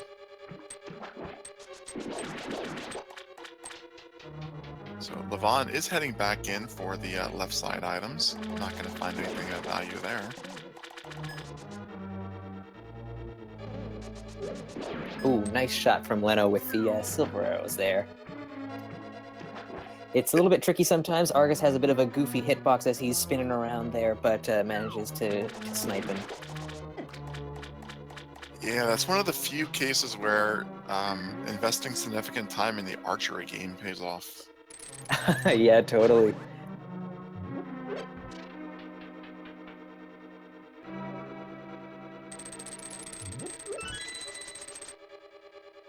So Leno doing the Bombos tablet check, we'll be able to get the information of what's here, but not the item itself.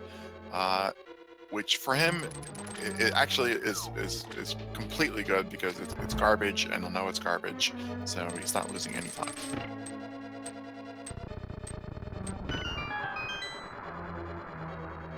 It's actually faster than being able to get it. Yeah.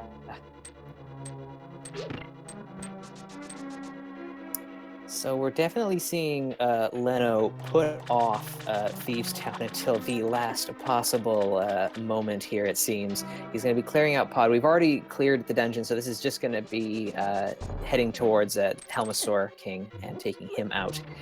Can't recall if he has an item, but I feel like he might. We'll soon find out if he is in fact holding something.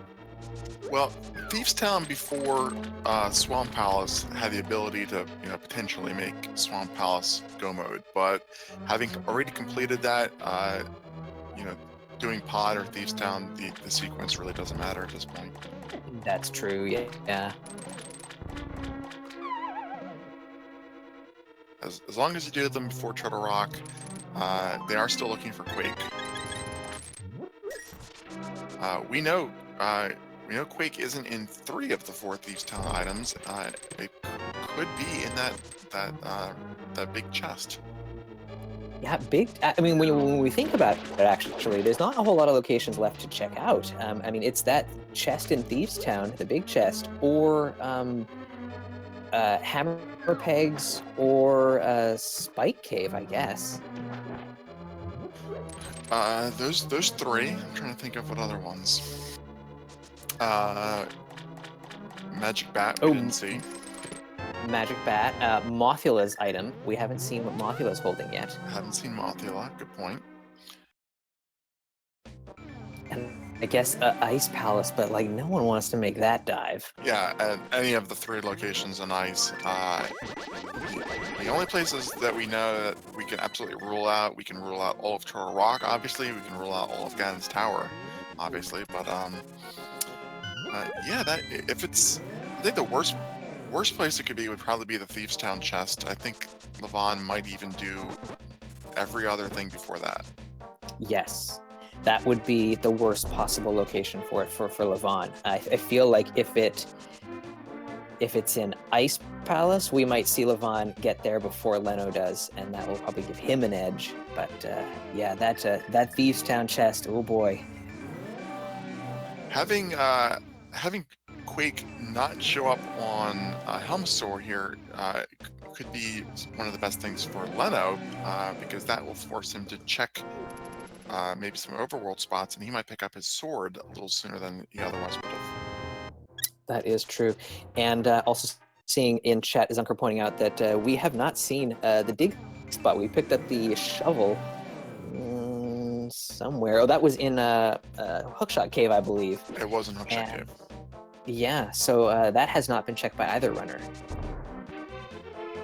No, that's a location that, unless you're using a map tracker, is very easy to just forget that you can even do it. Yeah.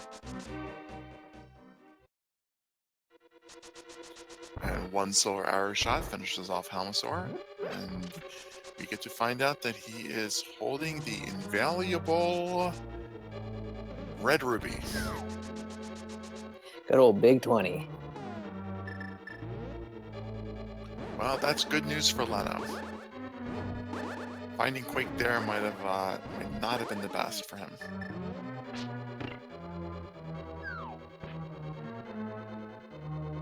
So now he likely heads over to Thieves Town, and then we'll get our answer on what is hanging out in that big chest. Yeah, I'm actually hoping at this point that we don't find Quake at the Thieves Town chest, because I want him to get that second sword. Mm-hmm. If he finds Quake, he's just going to go right to Turtle Rock. And in all fairness, he'll probably will pick up another sword in Turtle Rock or Ganon's Tower. But oh, okay, maybe we're getting the 3 overworld spots here. 4 Graveyard Ledge, the bumper spot, and the 2 bonk spots. He skipped this entirely by fluting to 3 instead of running over here, since he got the mitts and pod. So this is a really good opportunity to kind of take care of all of these checks in one go. So yeah, good routing here. And he's about to pick up his Master Sword.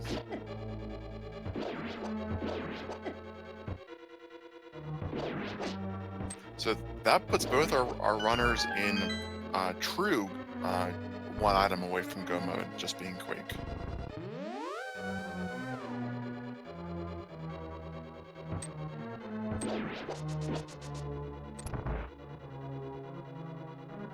All right, so LaVan is entering the Helmsaur fight.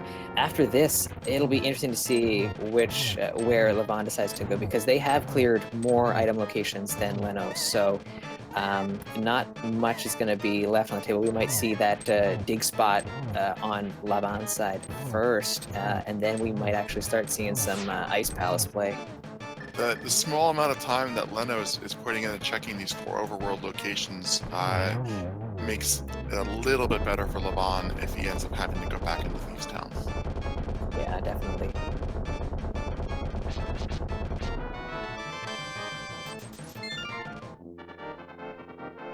But Ice Palace with 3 items gives him, pretty good enough item density that's more valuable than going into Thieves Town or back to Mothula. Though hopefully, if they remember they have the shovel, that's the quickest check.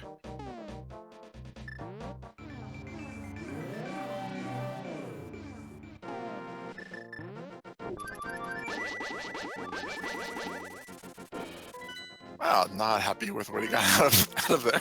A lot of rage slashes. Oh, so LaVan is going to give us what looks like Spike Cave, or okay. This would be Ether and Spike Cave.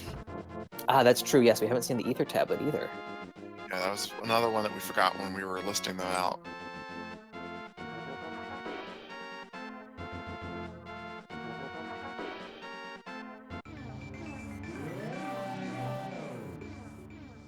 So what will kind of work in Leno's favor here is, Thieves Town, there's a lot of spots where you can dash, and picking up the boots here, he's going to be able to get through this dungeon fairly quickly.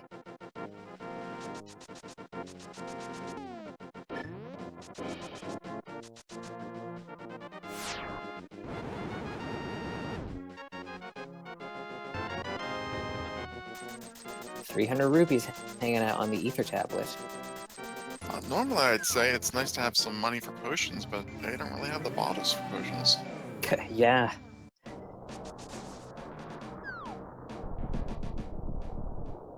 But remembering to route in that spike cave check. This is one of the few locations that we had on our list.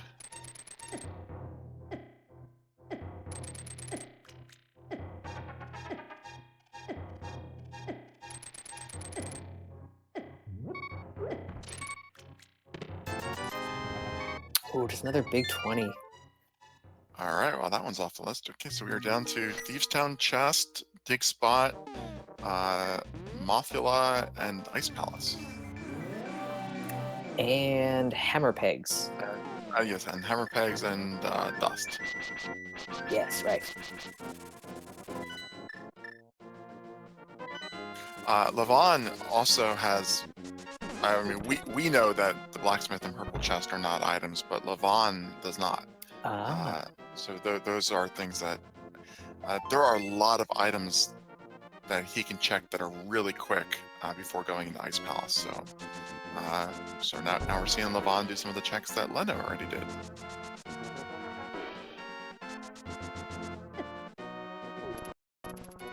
This is absolutely too close to say who is ahead at this point. It's going to come down to where Quake is. Yeah. I mean, both of our by the end of this dungeon clear from Leno, both of our runners will be like basically neck and neck for what they've checked off the map. So if they're only going to have a few locations left to even look for the Quake Medallion. Right. Well, as chat points out, Lavan doesn't yet know that the pedestal is not Quake. So it looks like he's heading up there. Probably going to do that moth item, and otherwise he wouldn't be in the dark world. And then he'll do his pedestal check, knowing at least that makes ice less likely to be his next stop. Mm-hmm. So another one of our key item locations potentially here, Leno is going to be checking out the big chest here in Thieves Town. Ooh, very exciting. This is Quake. He is in go mode, and it's the blue boomerang. Oh.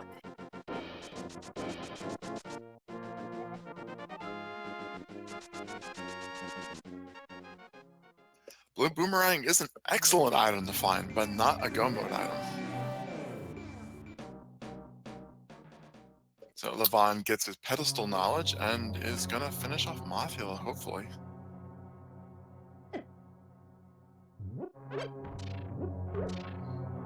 Meanwhile, Leno is entering into the blind fight here. They're going to be rewarded with a compass and another crystal, and then we're going to find out where he decides to go next.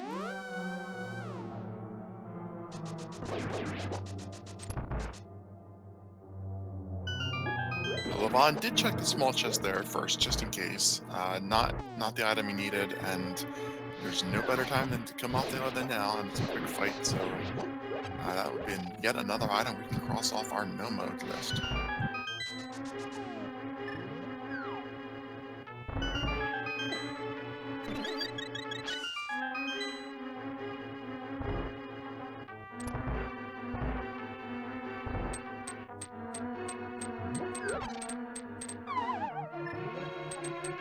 So Leno, where does he go now? He's got quite a few choices left. Doing the Dark World Hammer stuff while he's in the area. Makes absolute sense. This will probably be Lavan's next stop as well if Mothula doesn't have the medallion.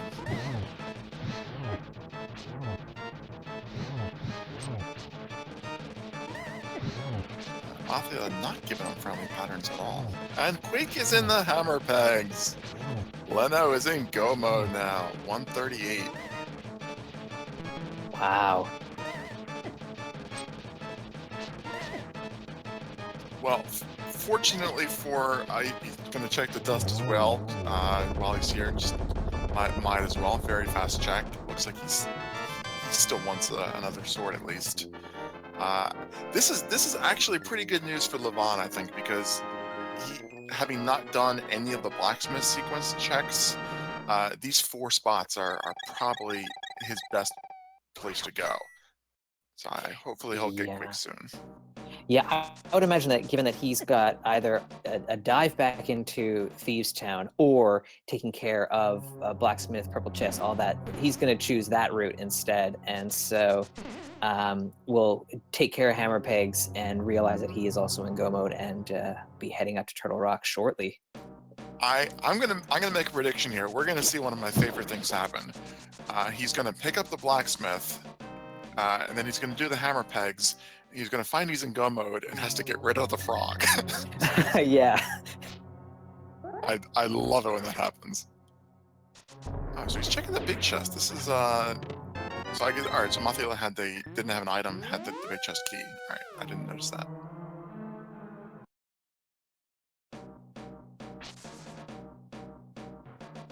Yeah, I got diverted by the whole, go mode on the other side of the race. Yeah, it got pretty hype on that side, so understandable. So Lavan heading south, hopefully goes right past Thieves Town, and no. Oh, unfortunately, no. Wrong choice. Wrong choice given our knowledge, of course. Yes. So this is going to cost him, like another minute or so. But after this, I mean, it looks like all of his riding is going to be around remaining Village of Outcast locations. So he'll get to the Hammer Pegs shortly. Yeah, it's understandable, but he was close enough behind Lenophis that if he had gone to Hammer Pegs right away, it would have been a minute difference. This might give Leno the margin of error that he needs to comfortably pull off the win. It's still very close, definitely close enough that it can switch back, but he's just adding time to his lead at this point. Yeah, I mean, and we can still see some divergence in Ganon's tower if we see a left side clear versus some right side stuff. So still some room for Lavan to catch up here, even in just execution through Turtle Rock could work out in his favor. So it's still anyone's race at this point. It's a very close race between our two competitors here.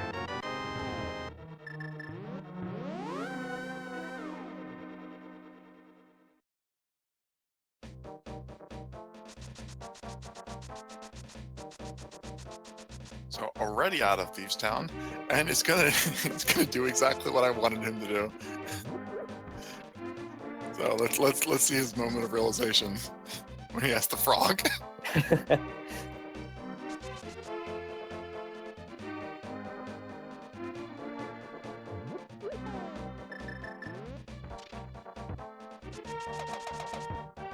So it's not a big deal. All you have to do is turn the frog in, and you don't even have to pick up his item. And I always feel so sorry for the blacksmith because he's waiting in his house, waiting to reward you, and you never come back. Okay,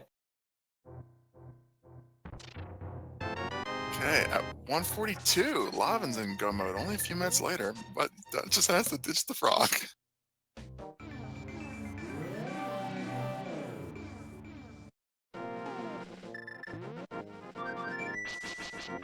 Uh-oh. Oh, no. Don't take him up the mountain. Oh no, this is absolutely catastrophic for Lavan. Although, like, I've actually not seen this. Can you take the blacksmith all the way to the end? You can take him to Turtle Rock. He won't let you in. You cannot enter dungeons. You can enter caves that only have one entrance. You can enter Ganon's Pyramid, but you can't enter into any dungeon or palace. So he's gonna get to the door. Right. So that's a cave that has two entrances, and we saw what happened. Right. I feel like in entrance shuffle, you might luck into being able to take the blacksmith around on a bit of a more extensive world tour. But yeah, he's got to drop him off. Oh, well, we got our first interview question lined up. So about that blacksmith. Leno finds the big key for Turtle Rock at the vanilla big key chest. Go figure. Pretty much having to do a full clear of TR. TR doesn't give you a lot of opportunities to really go mode. You can skip Mimic Cave and you can skip Laser Bridge, but you're pretty much doing everything before there just to get the keys. Yeah, and most often you even have to go through Laser Bridge to try and find that last key to get into the Trinex fight. The way it works out is if you get like all of the keys up front, then you're able to skip Laser Bridge. But it looks like in today's run we might be out of luck. We'll see what's in the big chest here.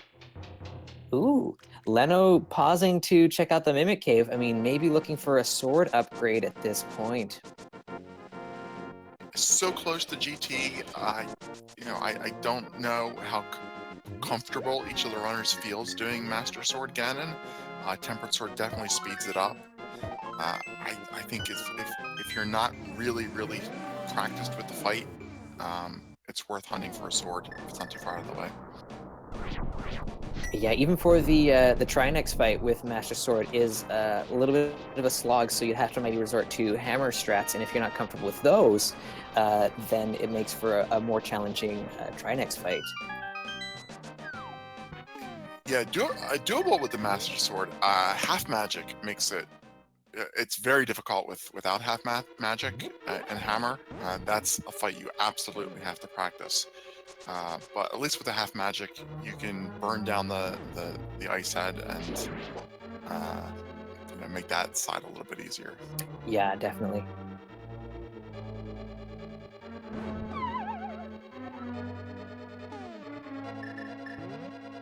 It's a nicely timed heart refill for Leno. But unfortunate that chest there did not contain another small key, so we are going to have to check out the Laser Bridge. If he stops and picks up the magic pot here, then he'll have enough magic that he can get all 4 spots with the key. Skips it, so he's going to have to either do laser dashes, or be very careful. Or tank a bunch of hits. Or take a bunch of hits. Hopefully he does. He's comfortable with doing the laser skip. And value.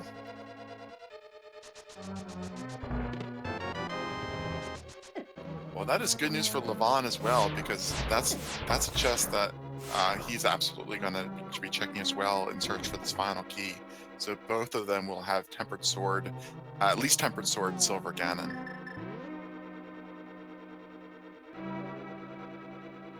That key positioning was ideal. If that key was the first chest and the sword was the last, he might not have gotten it. Yeah, definitely.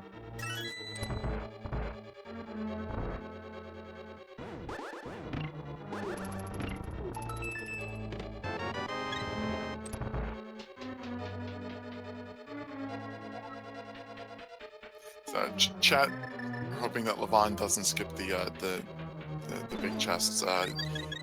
You see some chests get skipped in Sanity to save keys, but in this mode, you're really not taking that gamble. Yeah, I feel like you probably, given the way the keys lay out before, you probably wouldn't skip that big chest in this case, but I suppose it could happen. We'll have to just wait and see. Meanwhile, Leno is taking care of Trinex's first head is down, and now onto the ice head. That Tempered Sword making quick work. Absolutely, and more than enough hearts with red mail. Not an issue. So Now, Levon not skipping the big chest, but is skipping the big chest key. So gonna realize that does not have the big key. Hopefully sooner rather than later, because he's gonna need to head back to that Lava Island chest and pick that up. She's run into a couple unfortunate oversights. The frog being one of them. This big chest being another. I mean, you're getting close to the 2-hour mark here. We're at 1:49, and you just start panicking a little bit, I think. You start thinking, oh my God, my opponent is going to got done pretty soon. I've got to hurry up. Meanwhile, Leno is heading over to Ganon's tower with all 7 crystals in hand, and we're going to be looking for the big key next. We're looking for it in one of the first 22 chests. So although we don't have the speed gaming game to play and no leaderboard, let's play anyways. 1-22, put in your guess. Where do you think the big key is going to be? I always guess Randomizer room. Nice. I love it. Didn't know it existed until 6 months ago. That gets my support. What about you? I also like the rando room, but because you've chosen a chest in the rando room, I'm going to go with one of the first chests in the Stelphos room. So assuming that Leno goes right and then left here. Oh, he's going to go right. Okay, so this will be, my guess was 6. Let's see, that'll be in the room at the end of the right side here. Leno doing tile room right off the bat. Using Very interesting. Yeah, using the cape strats to avoid magic use by holding onto the wall during this time. Neat trick. Must feel behind if he's making a tile room gamble.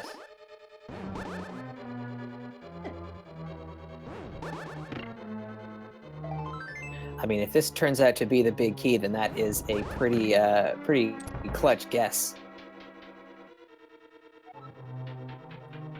Yeah, if this turns out to be a key, I mean, it's a gamble that pays off, but it's luck nonetheless.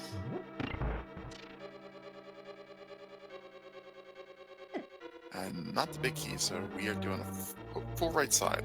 Whether we go to Ice Armos or mirror out after this, that remains to be seen. I hope he mirrors out. I do not like this right side Ice Armos route because those fire bars. Yeah, that room, it's one of those rooms that doesn't get practiced very much, so it's always hard to clear it in an efficient manner.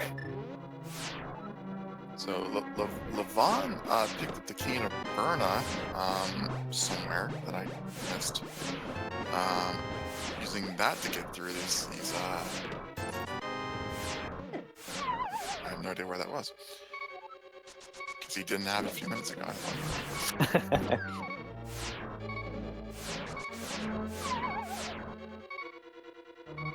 So, I think he has a fairy, but I might need to take the safety door. Our wonderful tracker Toast is telling us that the cane of Brian was found in the checkerboard cave, which Leno did not check. Okay, so I guess he had it for a while and I just didn't notice then. Lavan taking that safety door. That's going to save him here from having to backtrack all the way back from the big chest.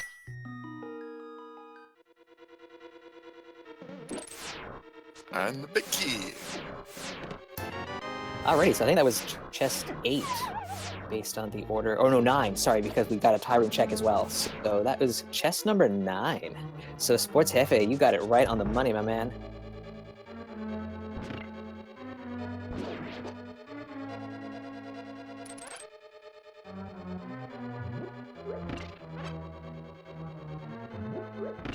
So Leno in an excellent position here. Temper Sword Silvers, half magic, making his way up the gauntlet, red nail. It's hard to get better than this one. Oh, it was chest 10. Oh, I miscounted. Shame on me. Missed the torch? I might have, yes.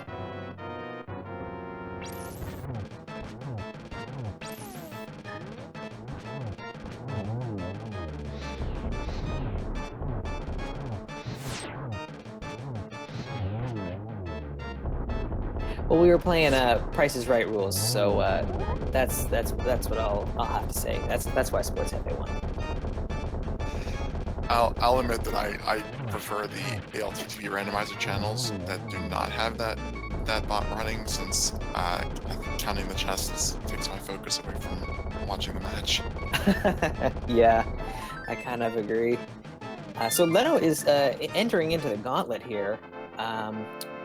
So a sequence of rooms that is not a lot of fun, but tests your metal at this point in the game. So he's making his way through it. So far, so good. This Stalfos room is a little bit goofy with the RNG. I find they kind of wander around everywhere, but doing a pretty good job. Lavan is making their way over to Ganon's tower now. So if they go full left side right away, they'll be rewarded with picking up the big key sooner rather than later.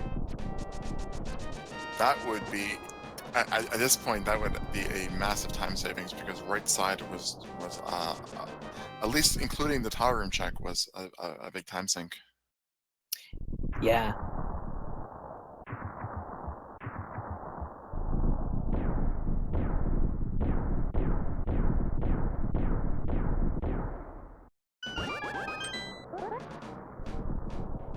So a lot of lag on those Lambos. The silver arrows combined with the 3 Lambos out there makes it really hard to aim.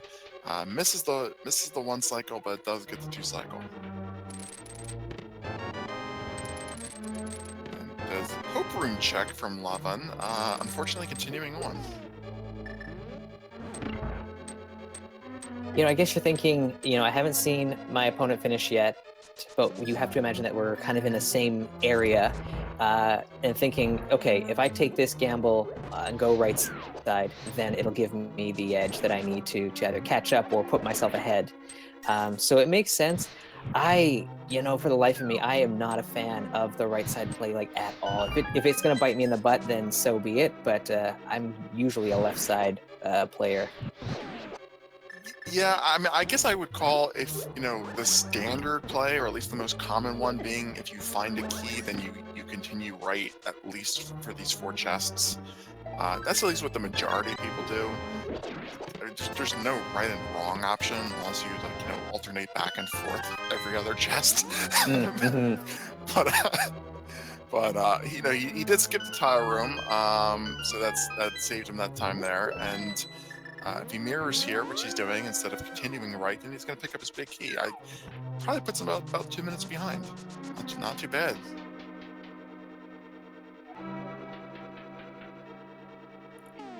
Yeah, but before we even realized it, Leno's already at the top. He's going to be taking on Moldorm very shortly here.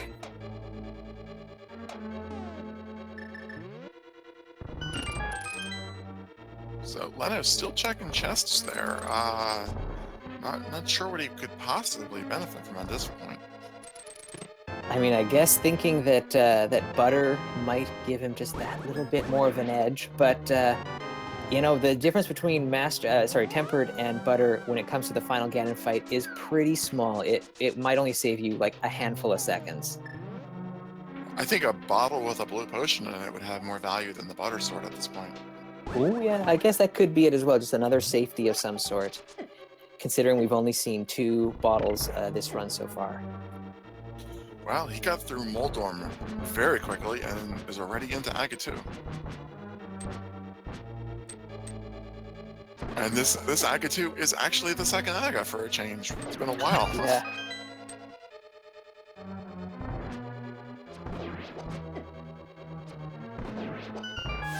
All these "you've defeated my counterpart," lines that he throws out actually have some relevance. Yeah.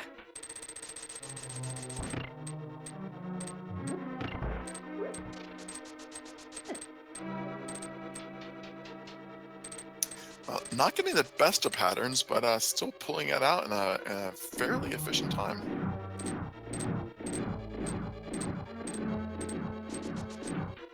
So Lavan starting his trek into the Gauntlet phase right now.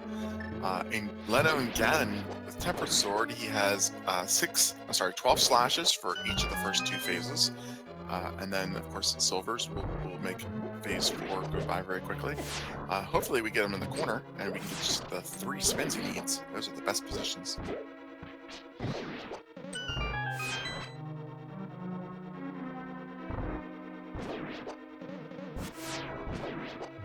I think that's 6 or 7.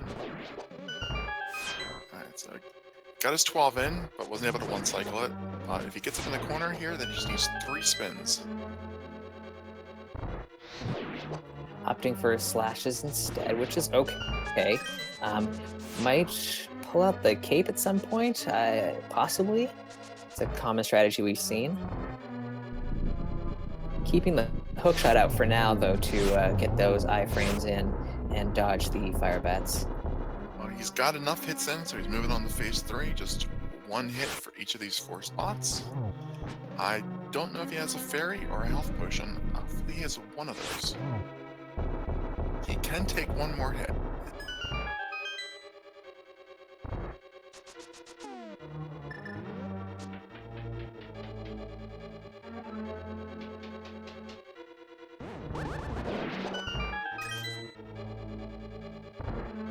So it looks like he's going to be going for the torch glitch, even with silvers, which is definitely the safer option. Light the left. If you light the left one before the right one goes out, the right one never goes out. Okay, that is one arrow. And another.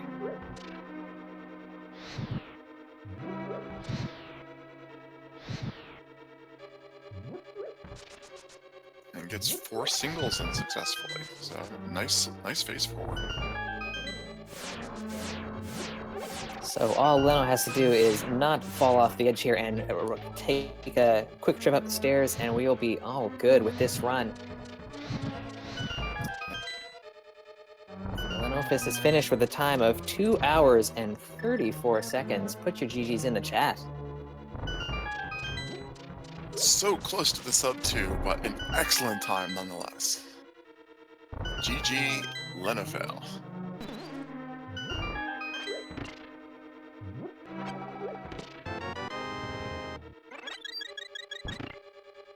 So we'll see if we can get Leno in for a quick interview.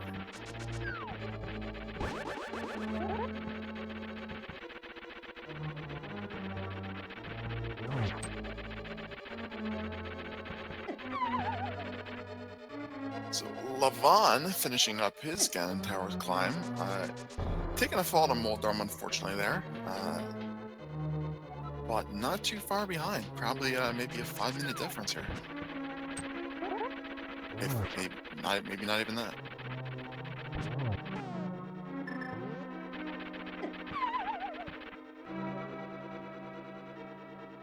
Alrighty, so let's drag our winner in here. Lenophis, GG's, man. Hello, thank you. Congratulations. So, yeah, give us some opening thoughts, I guess. How did you feel that one went? Well, it started out pretty free until all of a sudden, where's the hammer? Yeah, right?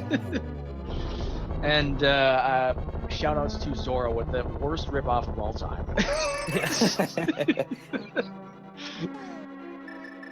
500 for one, 500 for one. Anybody? Great deal. So good. Yeah. So yeah, it was like a loaded front half of that seed. We kept picking up items that were like key items that we were going to need. We were really excited. We thought you guys were going to be, getting through a jet seed here, and then we got kind of railroaded into doing Aga. You guys both hit Aga about the same time, about 35 minutes in. Okay. And then from there, you went to Pod and picked up Titan's Mitts first, as opposed to Lavan, who went towards Skullwoods and Thieves Town right away. Okay. What did you think about diving into Pod as opposed to heading over to that West Dark World? Well, Pod made most sense because it's the one that's right next to you, and if I go into Catfish, I'm locked into it. I have to save and quit. And Western Dark World might have something, but it's a little ways away. So I figured Pod was probably the best play for my time. Nice. Turned out I got Titan's Mitts, and it seemed to work out. Yeah. Yeah, you definitely tended to, favor going in the dungeons more than the overworld stuff. You did a little bit of overworld backtracking at the end there, searching for Quake. It was a little bit concerning that that you might have missed the hammer being on Landmo, and ultimately it ended up that the game just kind of forced you to have to go there. Mm-hmm. Yeah, I was thinking, okay, I was more thinking since Desert's green pennant, I'll probably just have to do that anyway, just because Sir Hasserla. has an item and it might be worth it, and it just turned out I got the hammer, and I was almost in go mode at that point. Yeah.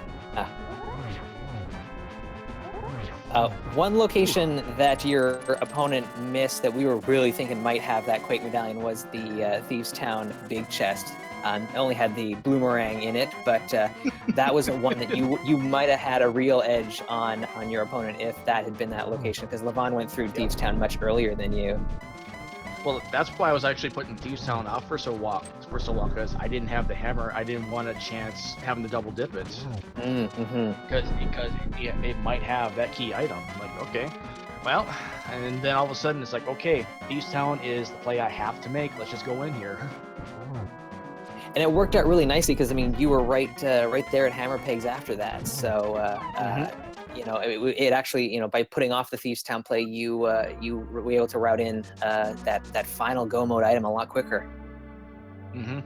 And I was checking Magic Bat because I was still looking for a sword. I think I still only had Master Sword at the time. Like, you know what?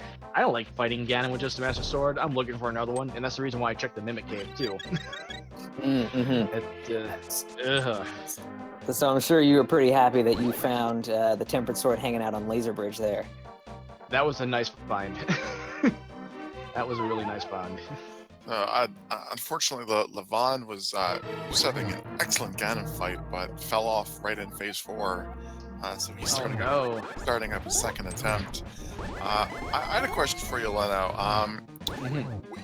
You were down to the point where Quake was essentially your go mode item, and you had Pod, Thieves Town, and Swamp Palace still to do. I was expecting, so I put my money on you heading into Thieves Town, knowing that you had to clear it anyway. Maybe you'd pick up Quake, but you did a full clear on Swamp instead.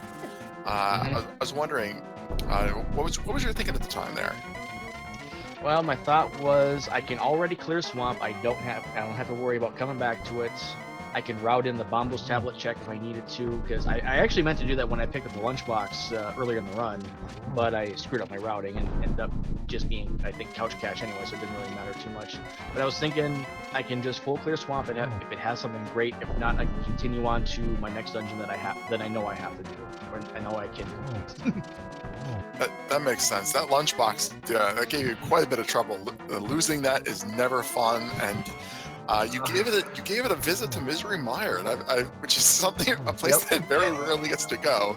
So it's a new sticker. It has a new sticker on it. Yeah, I figured I might as well just check Checkerboard Cave. I'm hoping I don't lose it a second time, and just turned in, and it was let's see, Checkerboard Cave was I think a piece of love or something. It was insignificant.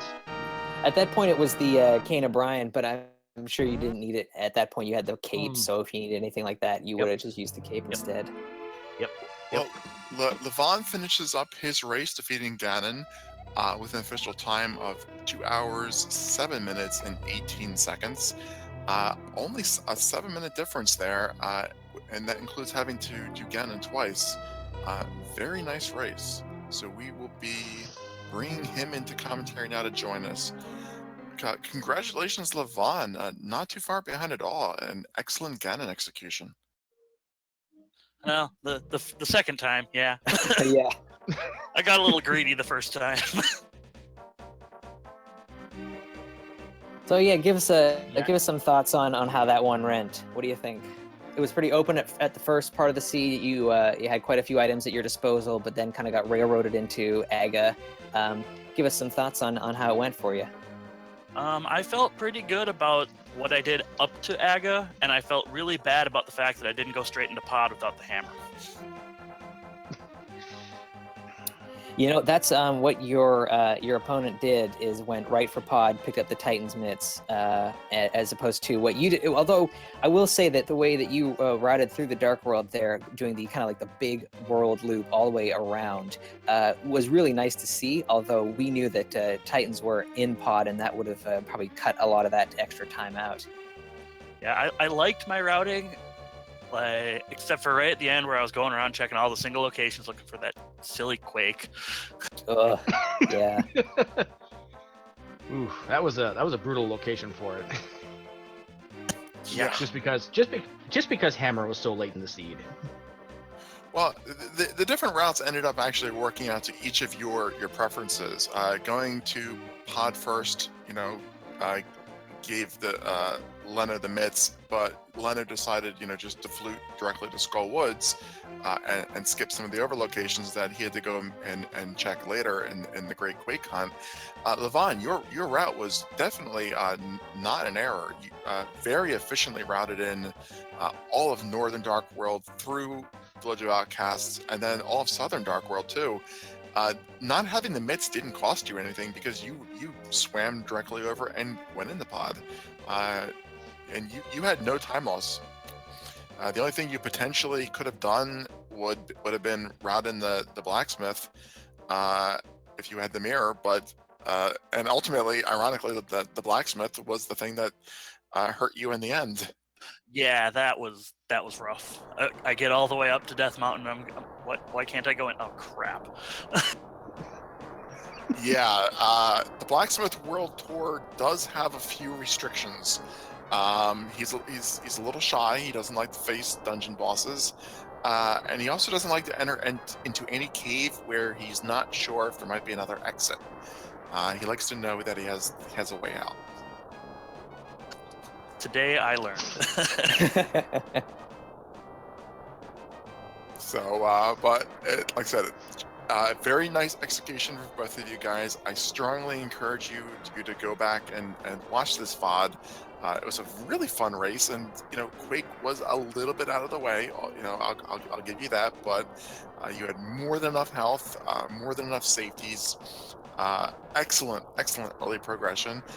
And it was a really, really fun race to watch. So I thank both of you guys for giving us the opportunity to enjoy this.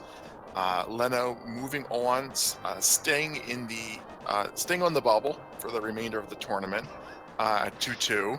Gonna have to be facing that the cutoff point at every one of your races, but hopefully we'll be able to progress to 5-2. Levan, unfortunately, with the third loss, won't be able to do the brackets, but we hope that you stick with us and play for fun. I'll definitely keep racing these. Part of it is I don't get nearly as much practice as I used to. Mm-hmm. Well, do either of you guys have any final thoughts before I wrap things up? I was actually a little worried about where Quake might have been, because I still had to check the dig spot, which I hadn't done, and then barring that, I had to do Ice Palace, and I was not looking forward to do Pendant Ice Dungeon. That would have just been a nightmare. I was actually debating going Independent Ice Palace before doing the Smith sequence. Yeah, we were definitely talking about which one of you might make that gamble and if it would pay off. But neither of you took the bait on Ice Palace today, so that worked out for you both. And I think that's all I've got. All right, well then, I will wrap things up. A final GG to both of our runners. There are links to our runners in Twitch chat. LavanFirestorm and Lenophis. Please give them a follow. That was a very enjoyable race. There are 6 speed gaming channels that are streaming the randomizer races throughout the day, as well as 4 ALTTP randomizer channels. There are races going on all throughout the day for the next several months, so there are plenty of rando action for you guys to find. Additionally, I recommend to all the viewers to go ahead and pick up one of these ROMs and play for yourself. There are many game modes put out, and the community is incredibly welcoming. There are easier versions than this where you can get quadruple magic and 3 lamps, and there are hard versions where you can walk out of Link's house and find Trinex waiting for you. So there's content to meet all of your needs, and I hope you guys take a look at that. My final thanks to our tracker Toast and our restreamer Data World, and of course my co-commentator Saba Tender. So thank you very much. I'm Tiru, and that is it for me. The last word goes to you, Saba. Oh, wow, thanks. Yeah, I echo all of your sentiments there. Tiro, has been a great time commentating with you. And I think with that, that's going to do it for this broadcast. So thank you for watching, and we'll see you next time.